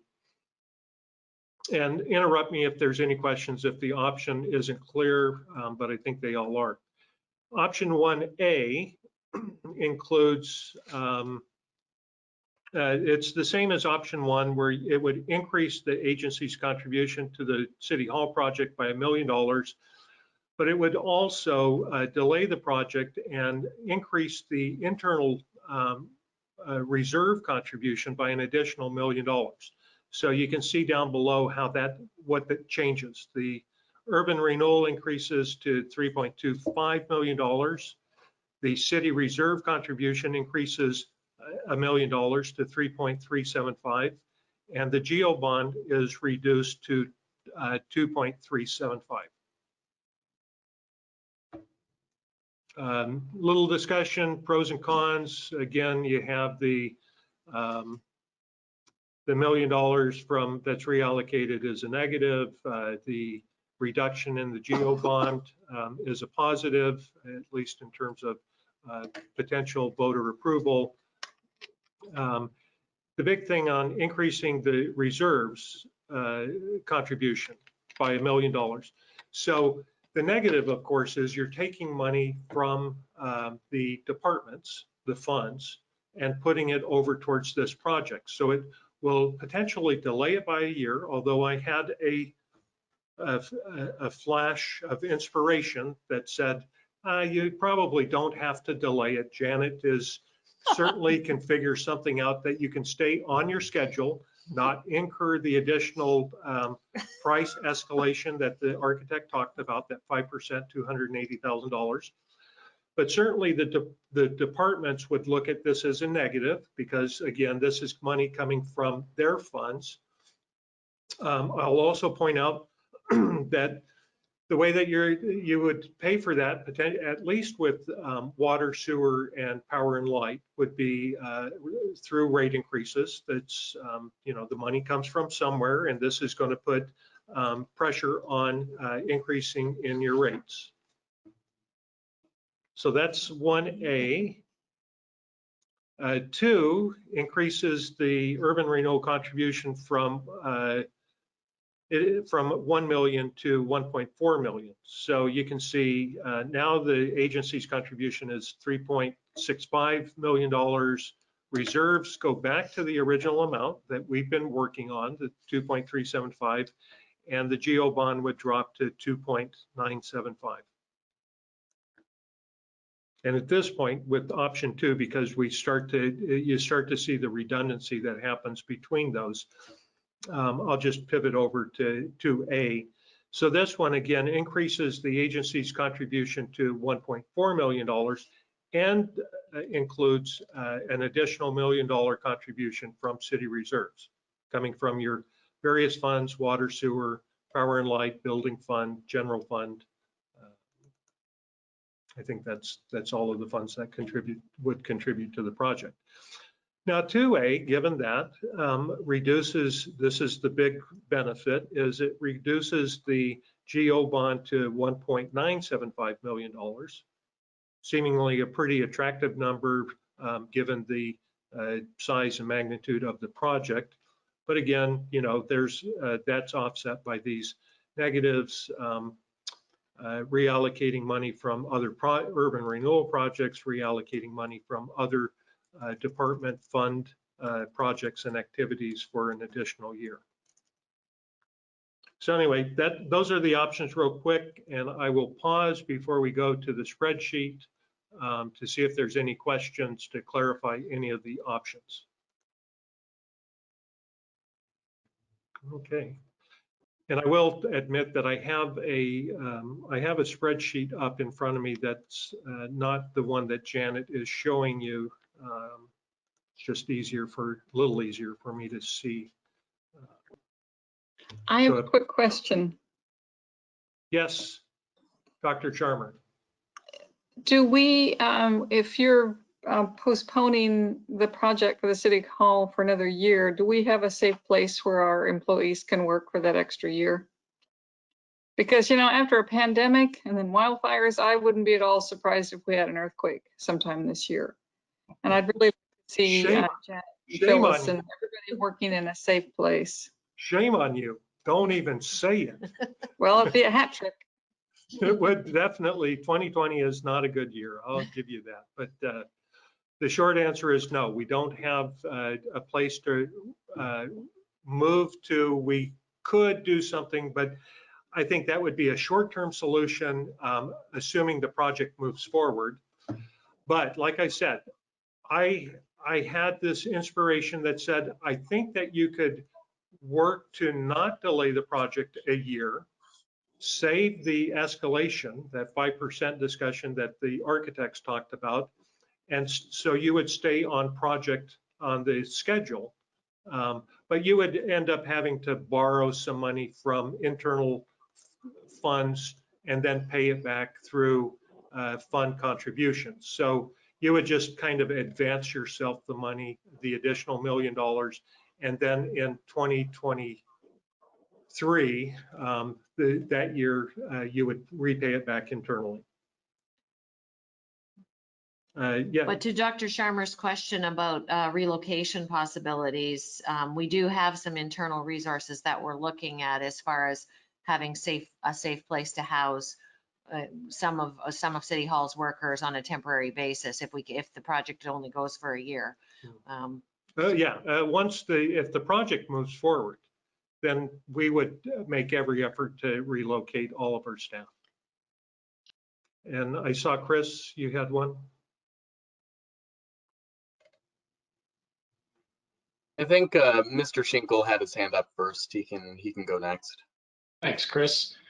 So these numbers are based on what kind of timeline for completion of the project, Chad? There's two issues that we would have to continue to evaluate. And the first one is with the $4 million loan that the agency and the city council has approved, we would have to carve out a piece of that amount so we would have to take a look at the basket and see how we kind of move the agency's contribution over to that project. So that would be the first exercise. And it would probably have to come from part of the $4 million, part of, you may have to look at some internal borrowing, but it becomes dependent on the second big thing, which is the GO bond. So if the GO bond under any option doesn't get approved, then you're back to square one. So those are the two. The first one, I'm confident that we could figure out a strategy to provide the city's share towards the project. What Janet, my question is I'm looking at these numbers as prices. How long are these prices good? I mean, assuming that we complete this thing by such and such date, these numbers generally hold. They hold through the, let's say the summer of 2021. So the architect included the 5% escalator if it got delayed through March 22. That's where the 280,000 escalator he put on, assuming that the price index and the project price would go up. So I would think that based upon what FFA said, these numbers should be good through, let's say, June 21. So a little less than a year, these numbers are generally good. Correct. Okay. And the numbers being the project cost. Sure. These are, yeah. So I would say, yeah, they're good for a year. That's what the architect told us. Okay. Thank you. Yes. All right, I'll jump in here. Great question there, Mr. Schinkel. So I want to dial back to something that you had said earlier, Chad, about potential rate increases. Under option 1A and 2A, is it my understanding that both of those options, even though we may be able to, Janet may be able to work some of her magic and, you know, not incur that delay from the start date, but that both of those options would likely result in rate increases to some extent in city services. Is that correct? Yeah. So, you know, just like with any other capital projects, you know, the capital, as we talked about before during the water master plan and some of the other work we've been doing, The rates are going to be driven by your capital improvement plans. This being, let's just add this to the list. So whether it's asbestos concrete pipe that's being replaced or the city hall, as you do capital projects, that's what puts pressure on your rates. Yeah, the only magic that I would do is create an interfund loan from reserves that we have, for example, in our, whether it be in our sewer fund or our system development charge funds, and we could front the funds that would then be repaid by the funds that are contributing to the reserves. Yeah. And that's where the rate increase would likely come in, because those funds could not necessarily absorb another $1 million reserve contribution Increase. Yeah. Yeah, but for clarity, the options under option 1 or option 2 would not incur those same rate increases. Not necessarily. Yeah, it's. I mean, we have already anticipated building in those reserves in the 5-year plans for our budget, as you know. And as you look out over the 5-year horizon, depending on what other capital projects are being absorbed in those funds that are making contributions, there may be rate increases for that reserve contribution or for other CIP projects or all of the above. Yeah, but you do have this reflected, the 2 million reflected. Correct. In the 5 years. I do. Yeah. So let me revise my question then, because I seem to have been overly broad. Those rate increases would not be due to this specifically, aside from what's already planned out. Correct. That's fair. Excellent. Thank you. Okay. Okay. So let me walk you. John, one more. I apologize. Well, just to close the loop on the, well, not close the loop, but add another ring to it. If we continue to pull $1 million a year out of our enterprise funds, the majority of our enterprise funds anyway, and you layer on the other things I think that Janet suggested, there's going to be reasons for rate increases, and those can be easily justified. Personnel costs, inflation, and need to expand a particular service. What is the most difficult to defend is, well, we're going to increase your water rate because we're pulling money off to pay for the city hall. Now, that becomes, because that is part of the budget. That is part of the reserve. So that becomes more difficult to defend in my mind. So I'm not a big fan of increasing that. I like, I think we're sort of walking the tightrope on that one as it is. Thank you, John. I think we're walking a tightrope on the whole thing. Yeah, agreed. It is much easier, obviously, to ask voters for money for a library, for something that they will all walk in and use regularly. A police station, a little more difficult. And our ability to explain to the public why we would ask for voter money for City Hall will be difficult yet again. But I tend to agree with you. I'd rather ask for it directly for that than through the mechanism of continually having to salt money away to eventually replace a building that, as Dr. Sharmer points out, could go anytime. Yep.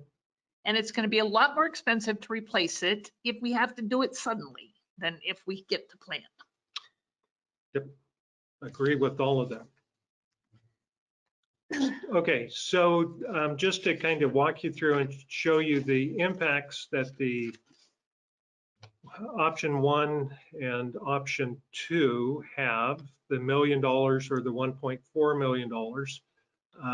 So on the first spreadsheet, I think that I'm on page 16.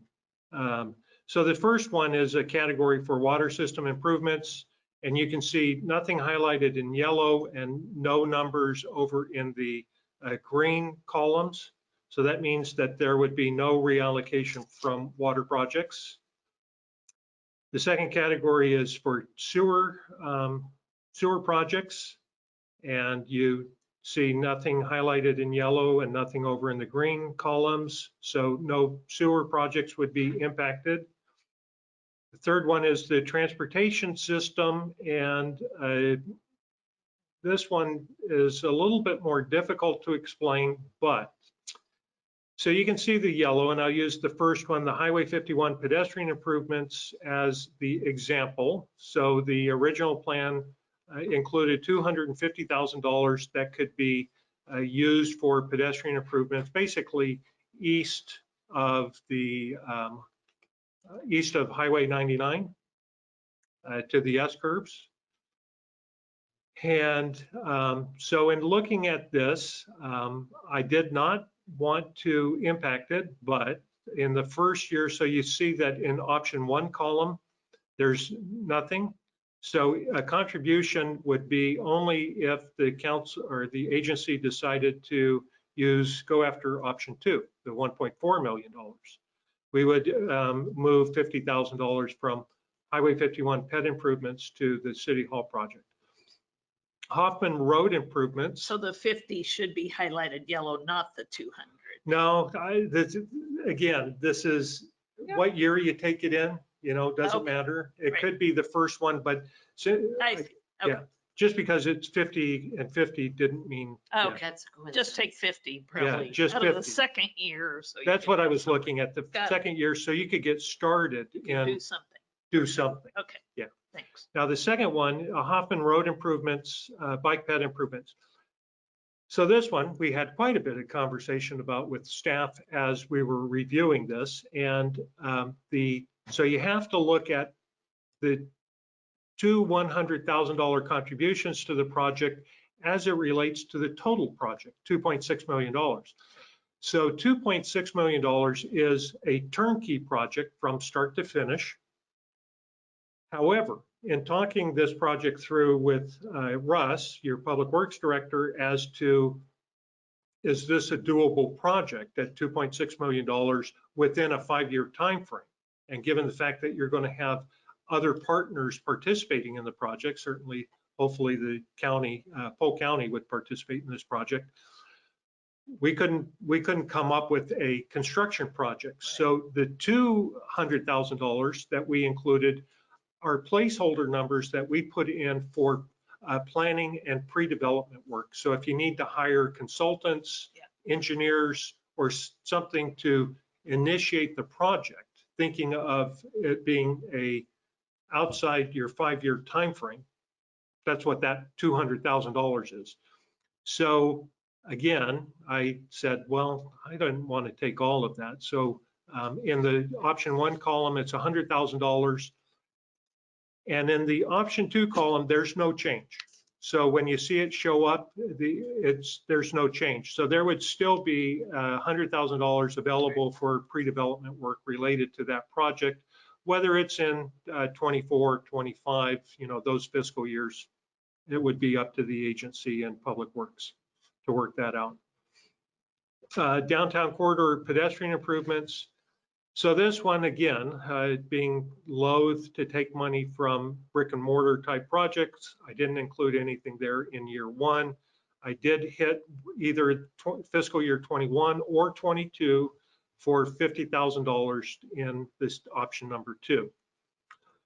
Thinking that probably given some of the work that the agency is doing downtown, so we have the library is doing some sidewalk work, Larry Dalton is we're reimbursing him about $5,000 for some of his work. You'll notice today that it's being replaced now. That's being paid for out of these funds. But you may not, at the end of fiscal year 21, you may not use up the entire 100,000. So that, but that's just the thinking that goes around it. But 50,000 would be for option 2. The Northeast Regional Park and the Ash Creek Trail project are both projects that are identified or clearly identified in the urban renewal plan. But again, the magnitude of those projects within the 5 years, it's like either you had to start those sometime within the past 5 years in order to be further along towards construction. So the magnitude is too big and probably too standalone at this time to go out and just build a project. So the 300,000 that was included for both of those were placeholder numbers to be used for pre-development work. And you'll notice that in option 1 for both of those, I cut those in half. So you still would have $150,000 for pre-development work for those 2 projects. Option 2, I bumped that up to $200,000 each. I still wanted to leave some money in there so you could do some planning and pre-development work. The MRE improvements, so that's specifically the skate park project, which is not within the district right now. So there would be a required minor amendment related to that project. Option 1 would take $75,000 away from that project, so would reduce it to $100,000 towards construction, and the $30,000 in FY21 is thought to be for design work and some pre-development work and things like that. And in the second option 2, you'll see that was bumped up to $100,000. Again, knowing these type of projects, if the agency wanted to do it and do the minor amendment to include it in its district, these are general fund type projects. They are just, you just typically don't have funds available to do it. And if you don't have some kickstart money from the agency to put in, you're really starting at a disadvantage when you go out and make grant applications to the Oregon Parks and Rec, for example, with their local government program. So I think it is important to keep some money there if you want to include, go after that project. Okay, power and light, so nothing was impacted there. And the final category, community development facilities. So this is some of your more soft cost categories. So these would be incentives, the downtown redevelopment project and the economic development fund, for example. Those are categories of incentives or contributions that you could provide to specific projects, similar to what we talked about tonight with the Monmouth Commons project. So, for example, either one of those 2 line items could contribute towards those type of private redevelopment or development projects. So again, I think that those are super important. So under option 1 or 2 related to the downtown redevelopment projects, I reduced it by 20%, so 100,000 coming off of the 500,000. I'm going to skip over the Gateway Arch for a minute and come back to that. The Economic Development Fund. So ideally, we were including $750,000 for that. This reduced under both options 1 and 2. We reduced it from $750,000 to $500,000 to put in. So again, redevelopment projects or the Economic Development Fund can be used towards a variety of projects, such as the IOOF, the Oddfellows Lodge, that project, Monmouth Commons, discussion about the grants, the sanitation out on the highway would be an example of trying to recite them to a different location. And so the Gateway Arch. Now the Gateway Arch is specifically identified, excuse me, I'm starting to get a little dry here, is identified in your urban renewal plan. I know the importance of entrance gateway type projects. City of Rainier included a gateway project that we tied into a big ODOT project, and it cost about $100,000. And I don't know if you ever saw that. With the obelisk and the wall and the landscaping, yes, and things like that. It was really a fantastic project. It was lovely. Yeah. So I understand the importance for it, but it becomes a issue of what's more important. So, John, I expect you to say, well, this came up during our discussion the other night during the Economic Development Committee, where they really want to do some type of wayfinding gateway arch type project. I agree. But that being said, you have to have $300,000 for that project. And my answer is no. You can reduce it to half, $150,000, which would be substantive.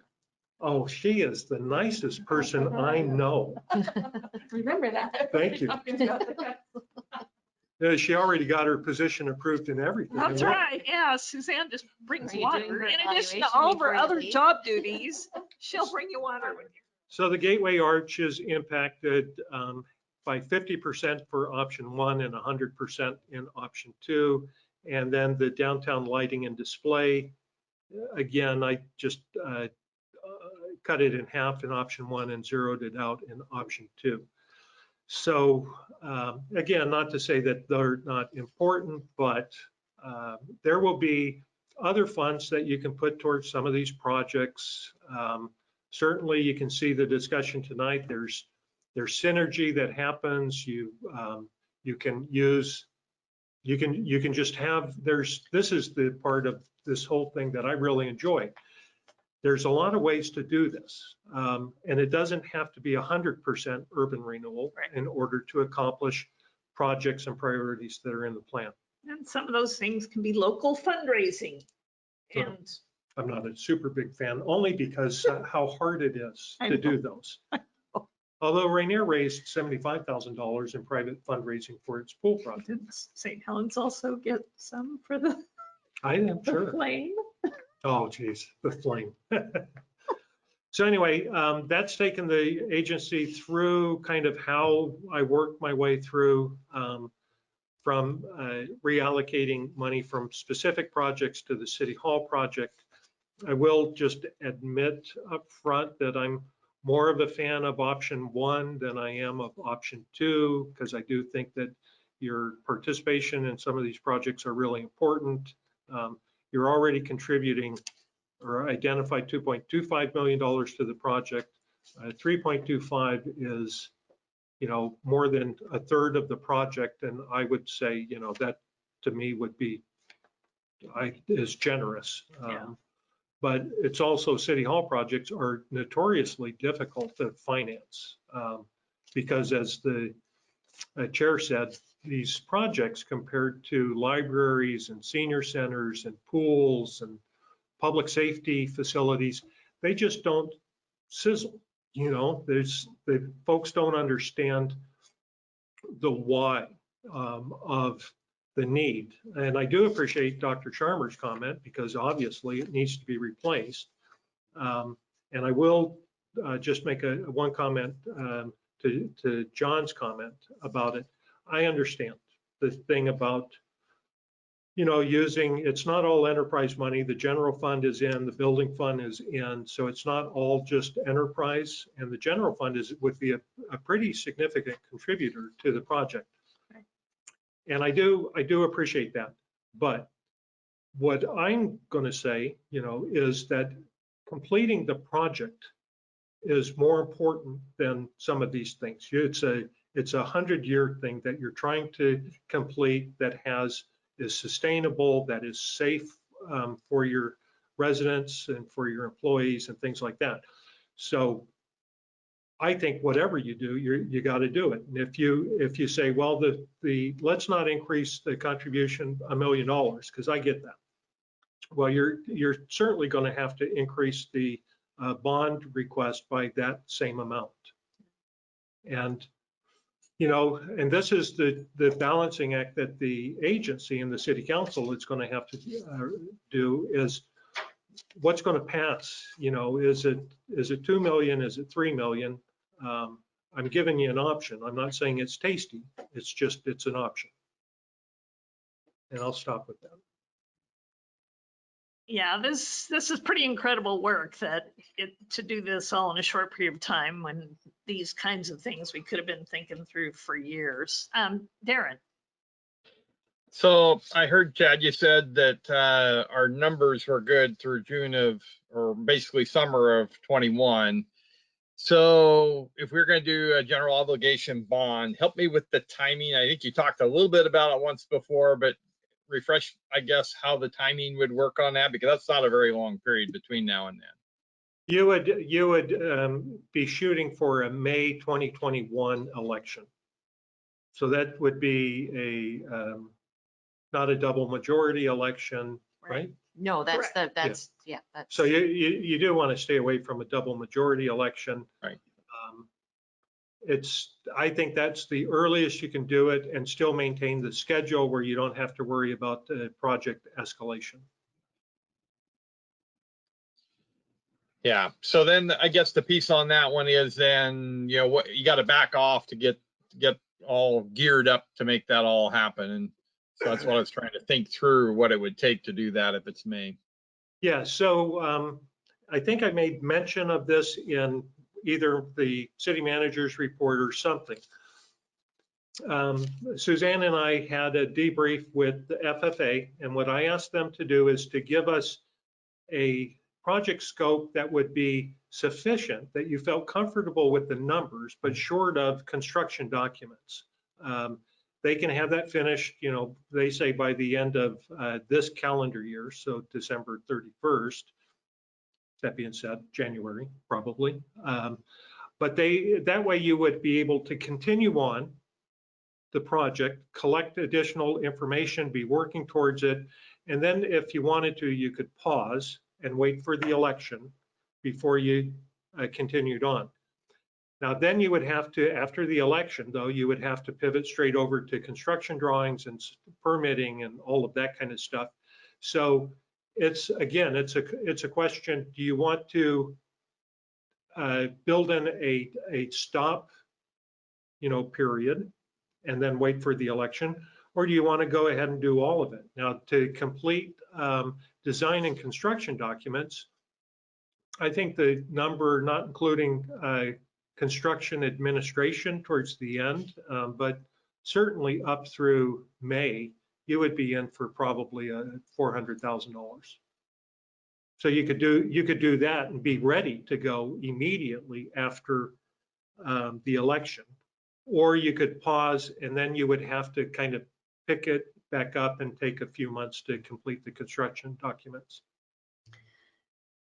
And as you're thinking, Darren, too, backing up from the election is a lot of other work, not just this commitment of the funds and how much you want to think through, but what do we do to get a bond going? The sort of public relations work, or maybe even polling about the amount, right? I believe we did that for the police station.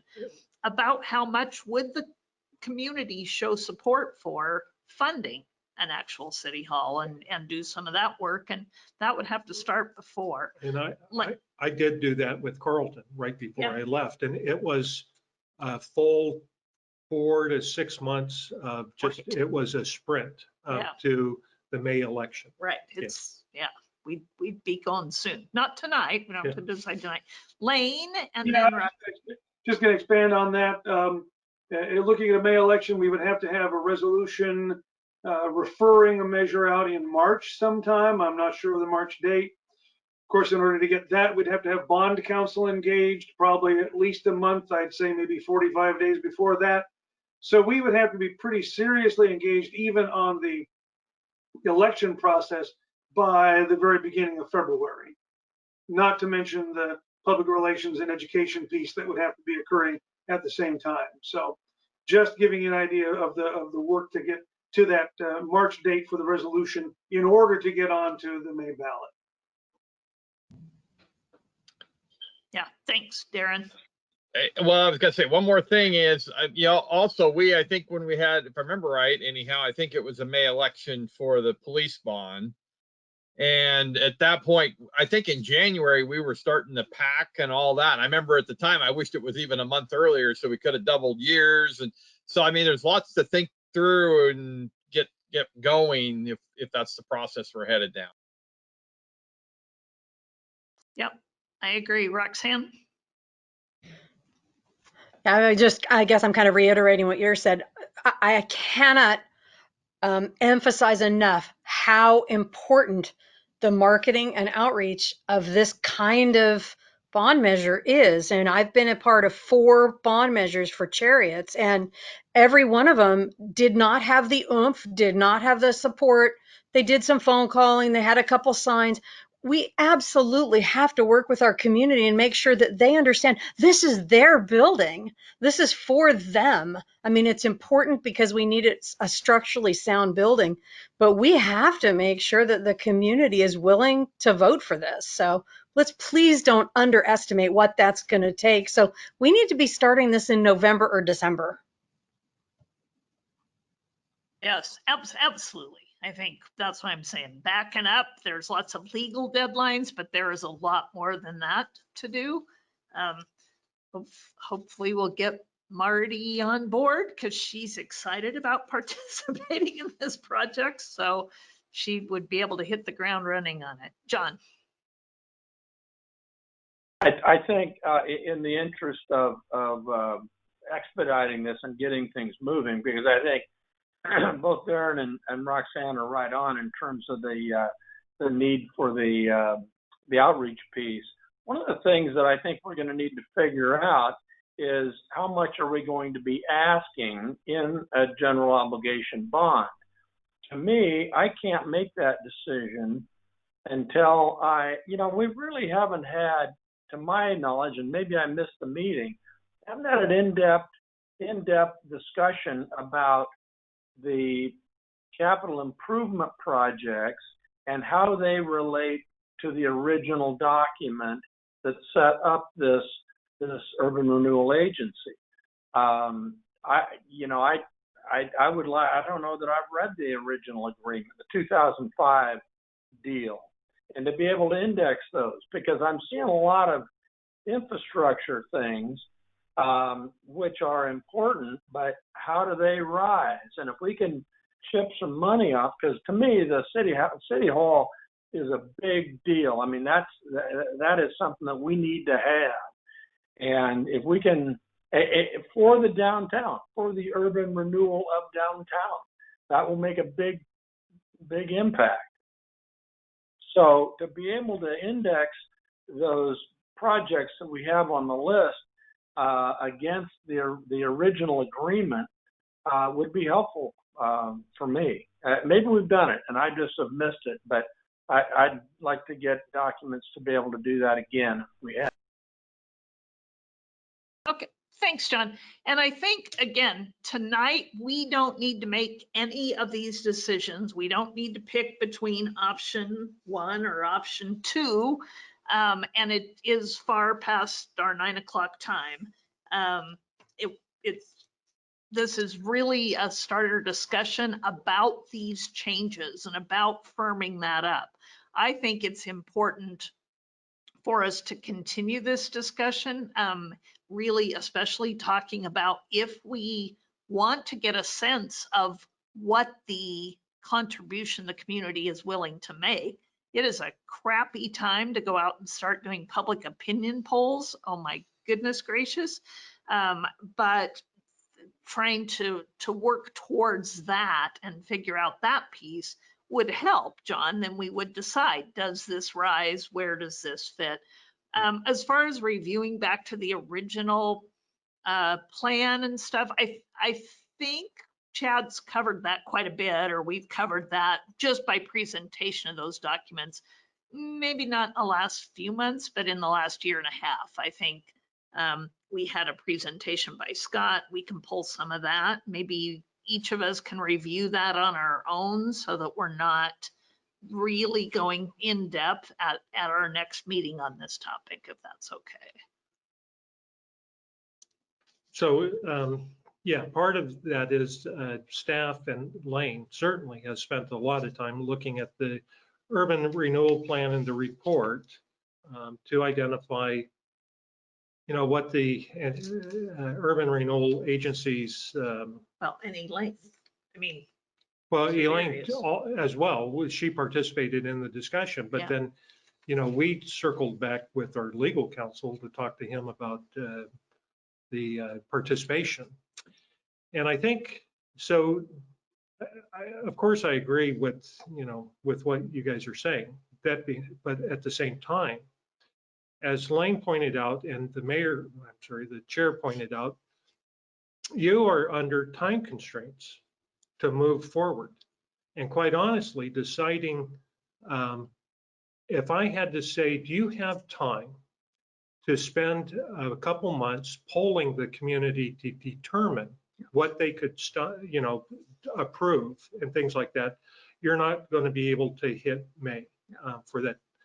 And so to me, the question I'm trying to answer to move the project forward is, are you willing to reallocate $1 million from other projects to this? And I do want to point out something going back to Chris's comment.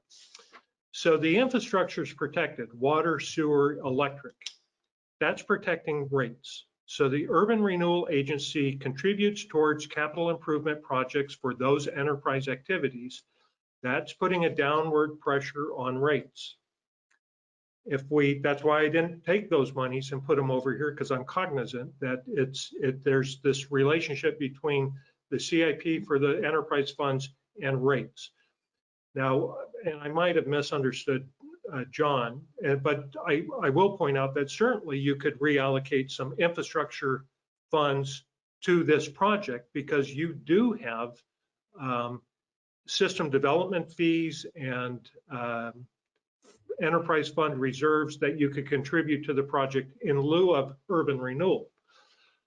I just tend to think that that's not the preferred option if I had my choice, because especially listening to the budget committee's discussion about rates and seeing how difficult that whole discussion was, you want to protect your infrastructure improvements, but certainly, if the agency, and you don't have to decide tonight, right, but if the agency says we're sitting good at $2.25 million, that decision is beneficial sooner than later.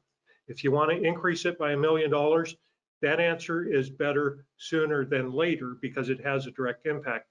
If the city council, not the agency, says we don't want to contribute another $1 million of funds, but the sooner we have that, the better, because it's going to answer the question that Lane has to have as he goes to work on the resolution. What's the GO bond amount that you're asking the public to contribute? And we've narrowed it down so you know about what that is under option 1, or, you can see it's going to be somewhere between $2 and $4 million, kind of just roughly speaking. So unless somebody feels strongly about really pinning that down and giving that guidance, how much the Urban Renewal Agency is willing to contribute, and we want to pick a number tonight, we can. Yeah, but you don't have to. But we don't have to. So I will entertain the will of the group for about 20 seconds here. Because I'm either going to say, let's go ahead and talk that through for a few minutes, or let's shut this down and come back with fresh eyes. I hear what Chad is saying, and I don't know if I could put a number on it right now. I feel like I'm drinking from the water hose right now, or the fire hydrant.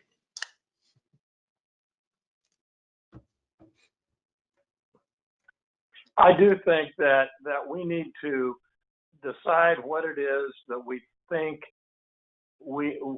is a reasonable way to finance this thing, bearing in mind that all the different resources that we can bring to bear, and then make a case to the public. While it sounds good to be able to go out and poll, well, what will pass and what won't pass, you end up being, we've got to provide some leadership on this. And I'm all for being sensitive and reactive to the community, but at the same time, we've been wrestling with this for a long time, and we'll come up with a number, and then if we can't justify it and sell it, then it's the wrong number. So I think we've got to be the point on this thing, and we just don't have time for the data that might be nice otherwise.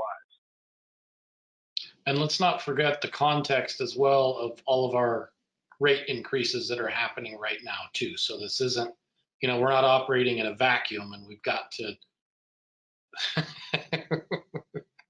it may impact some of those rate increases, or it may impact the stormwater utility rate or something like that. I mean, this is a complex discussion. Yeah, but it also will show up on a property tax bill. So Bring it back to you in October. So I'm going to ask Chad and Janet to go ahead and let's bring this back. We will convene the Urban Renewal Agency at the first October meeting, have a chance to think this through, look through it, consider those options. If you need to do research, Chad can pull up the original plan again or any of these other discussions and kind of repackage them for your thinking.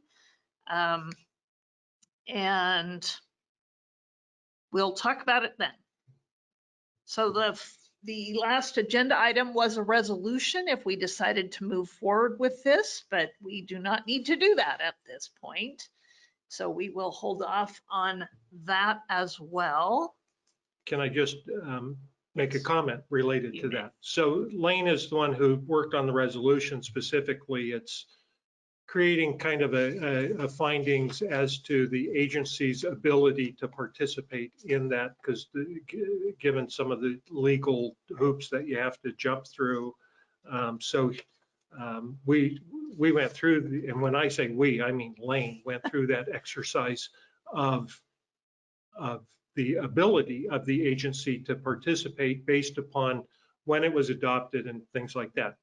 So that's what the resolution is supposed to answer. And then Lane, before you jump in, if you need to, I do want to point out that we also had a discussion. Lane suggested, well, what about if we take all of the CIP projects that you see here and tie that into the resolution that provides findings as to how those projects relate to the 2005 Urban Renewal Plan, which I think goes to some of your discussion. Right. So because as most plans, some of the categories are clear as to what projects they want to participate in, and some are less clear. Yeah, if I can on that, Chad. Yeah. I think I wasn't so much interested in putting all of that in the resolution, but more as an information piece for the council.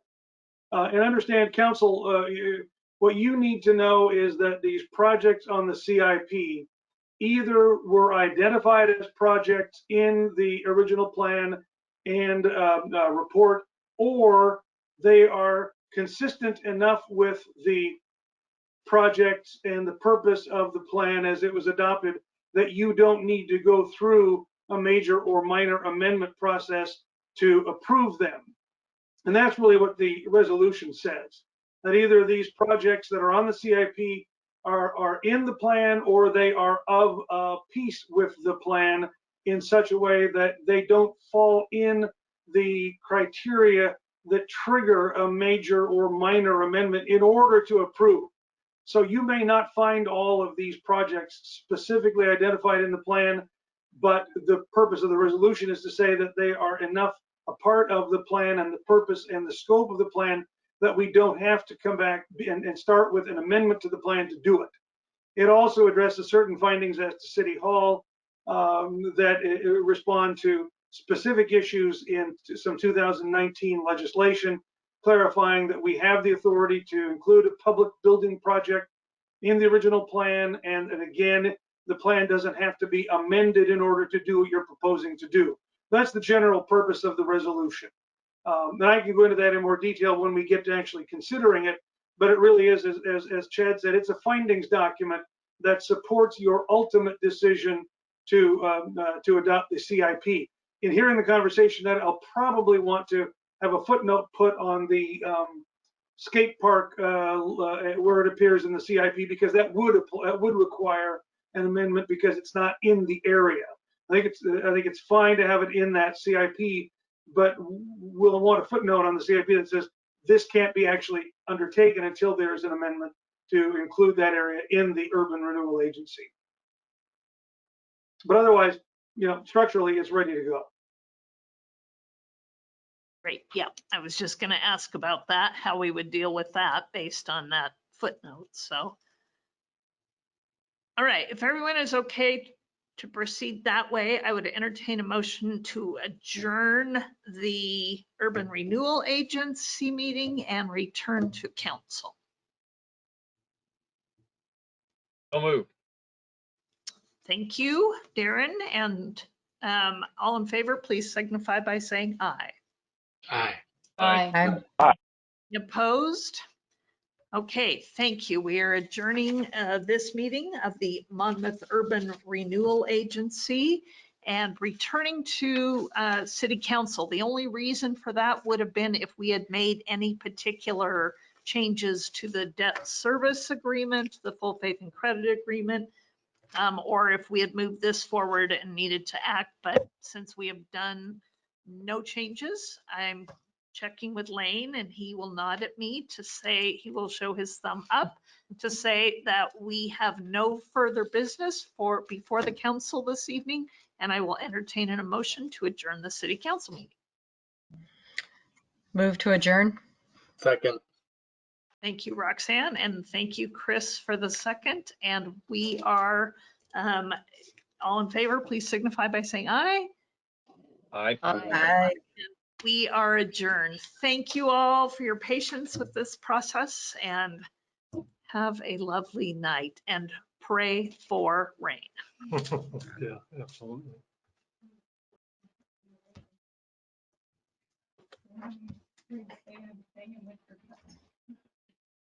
This conference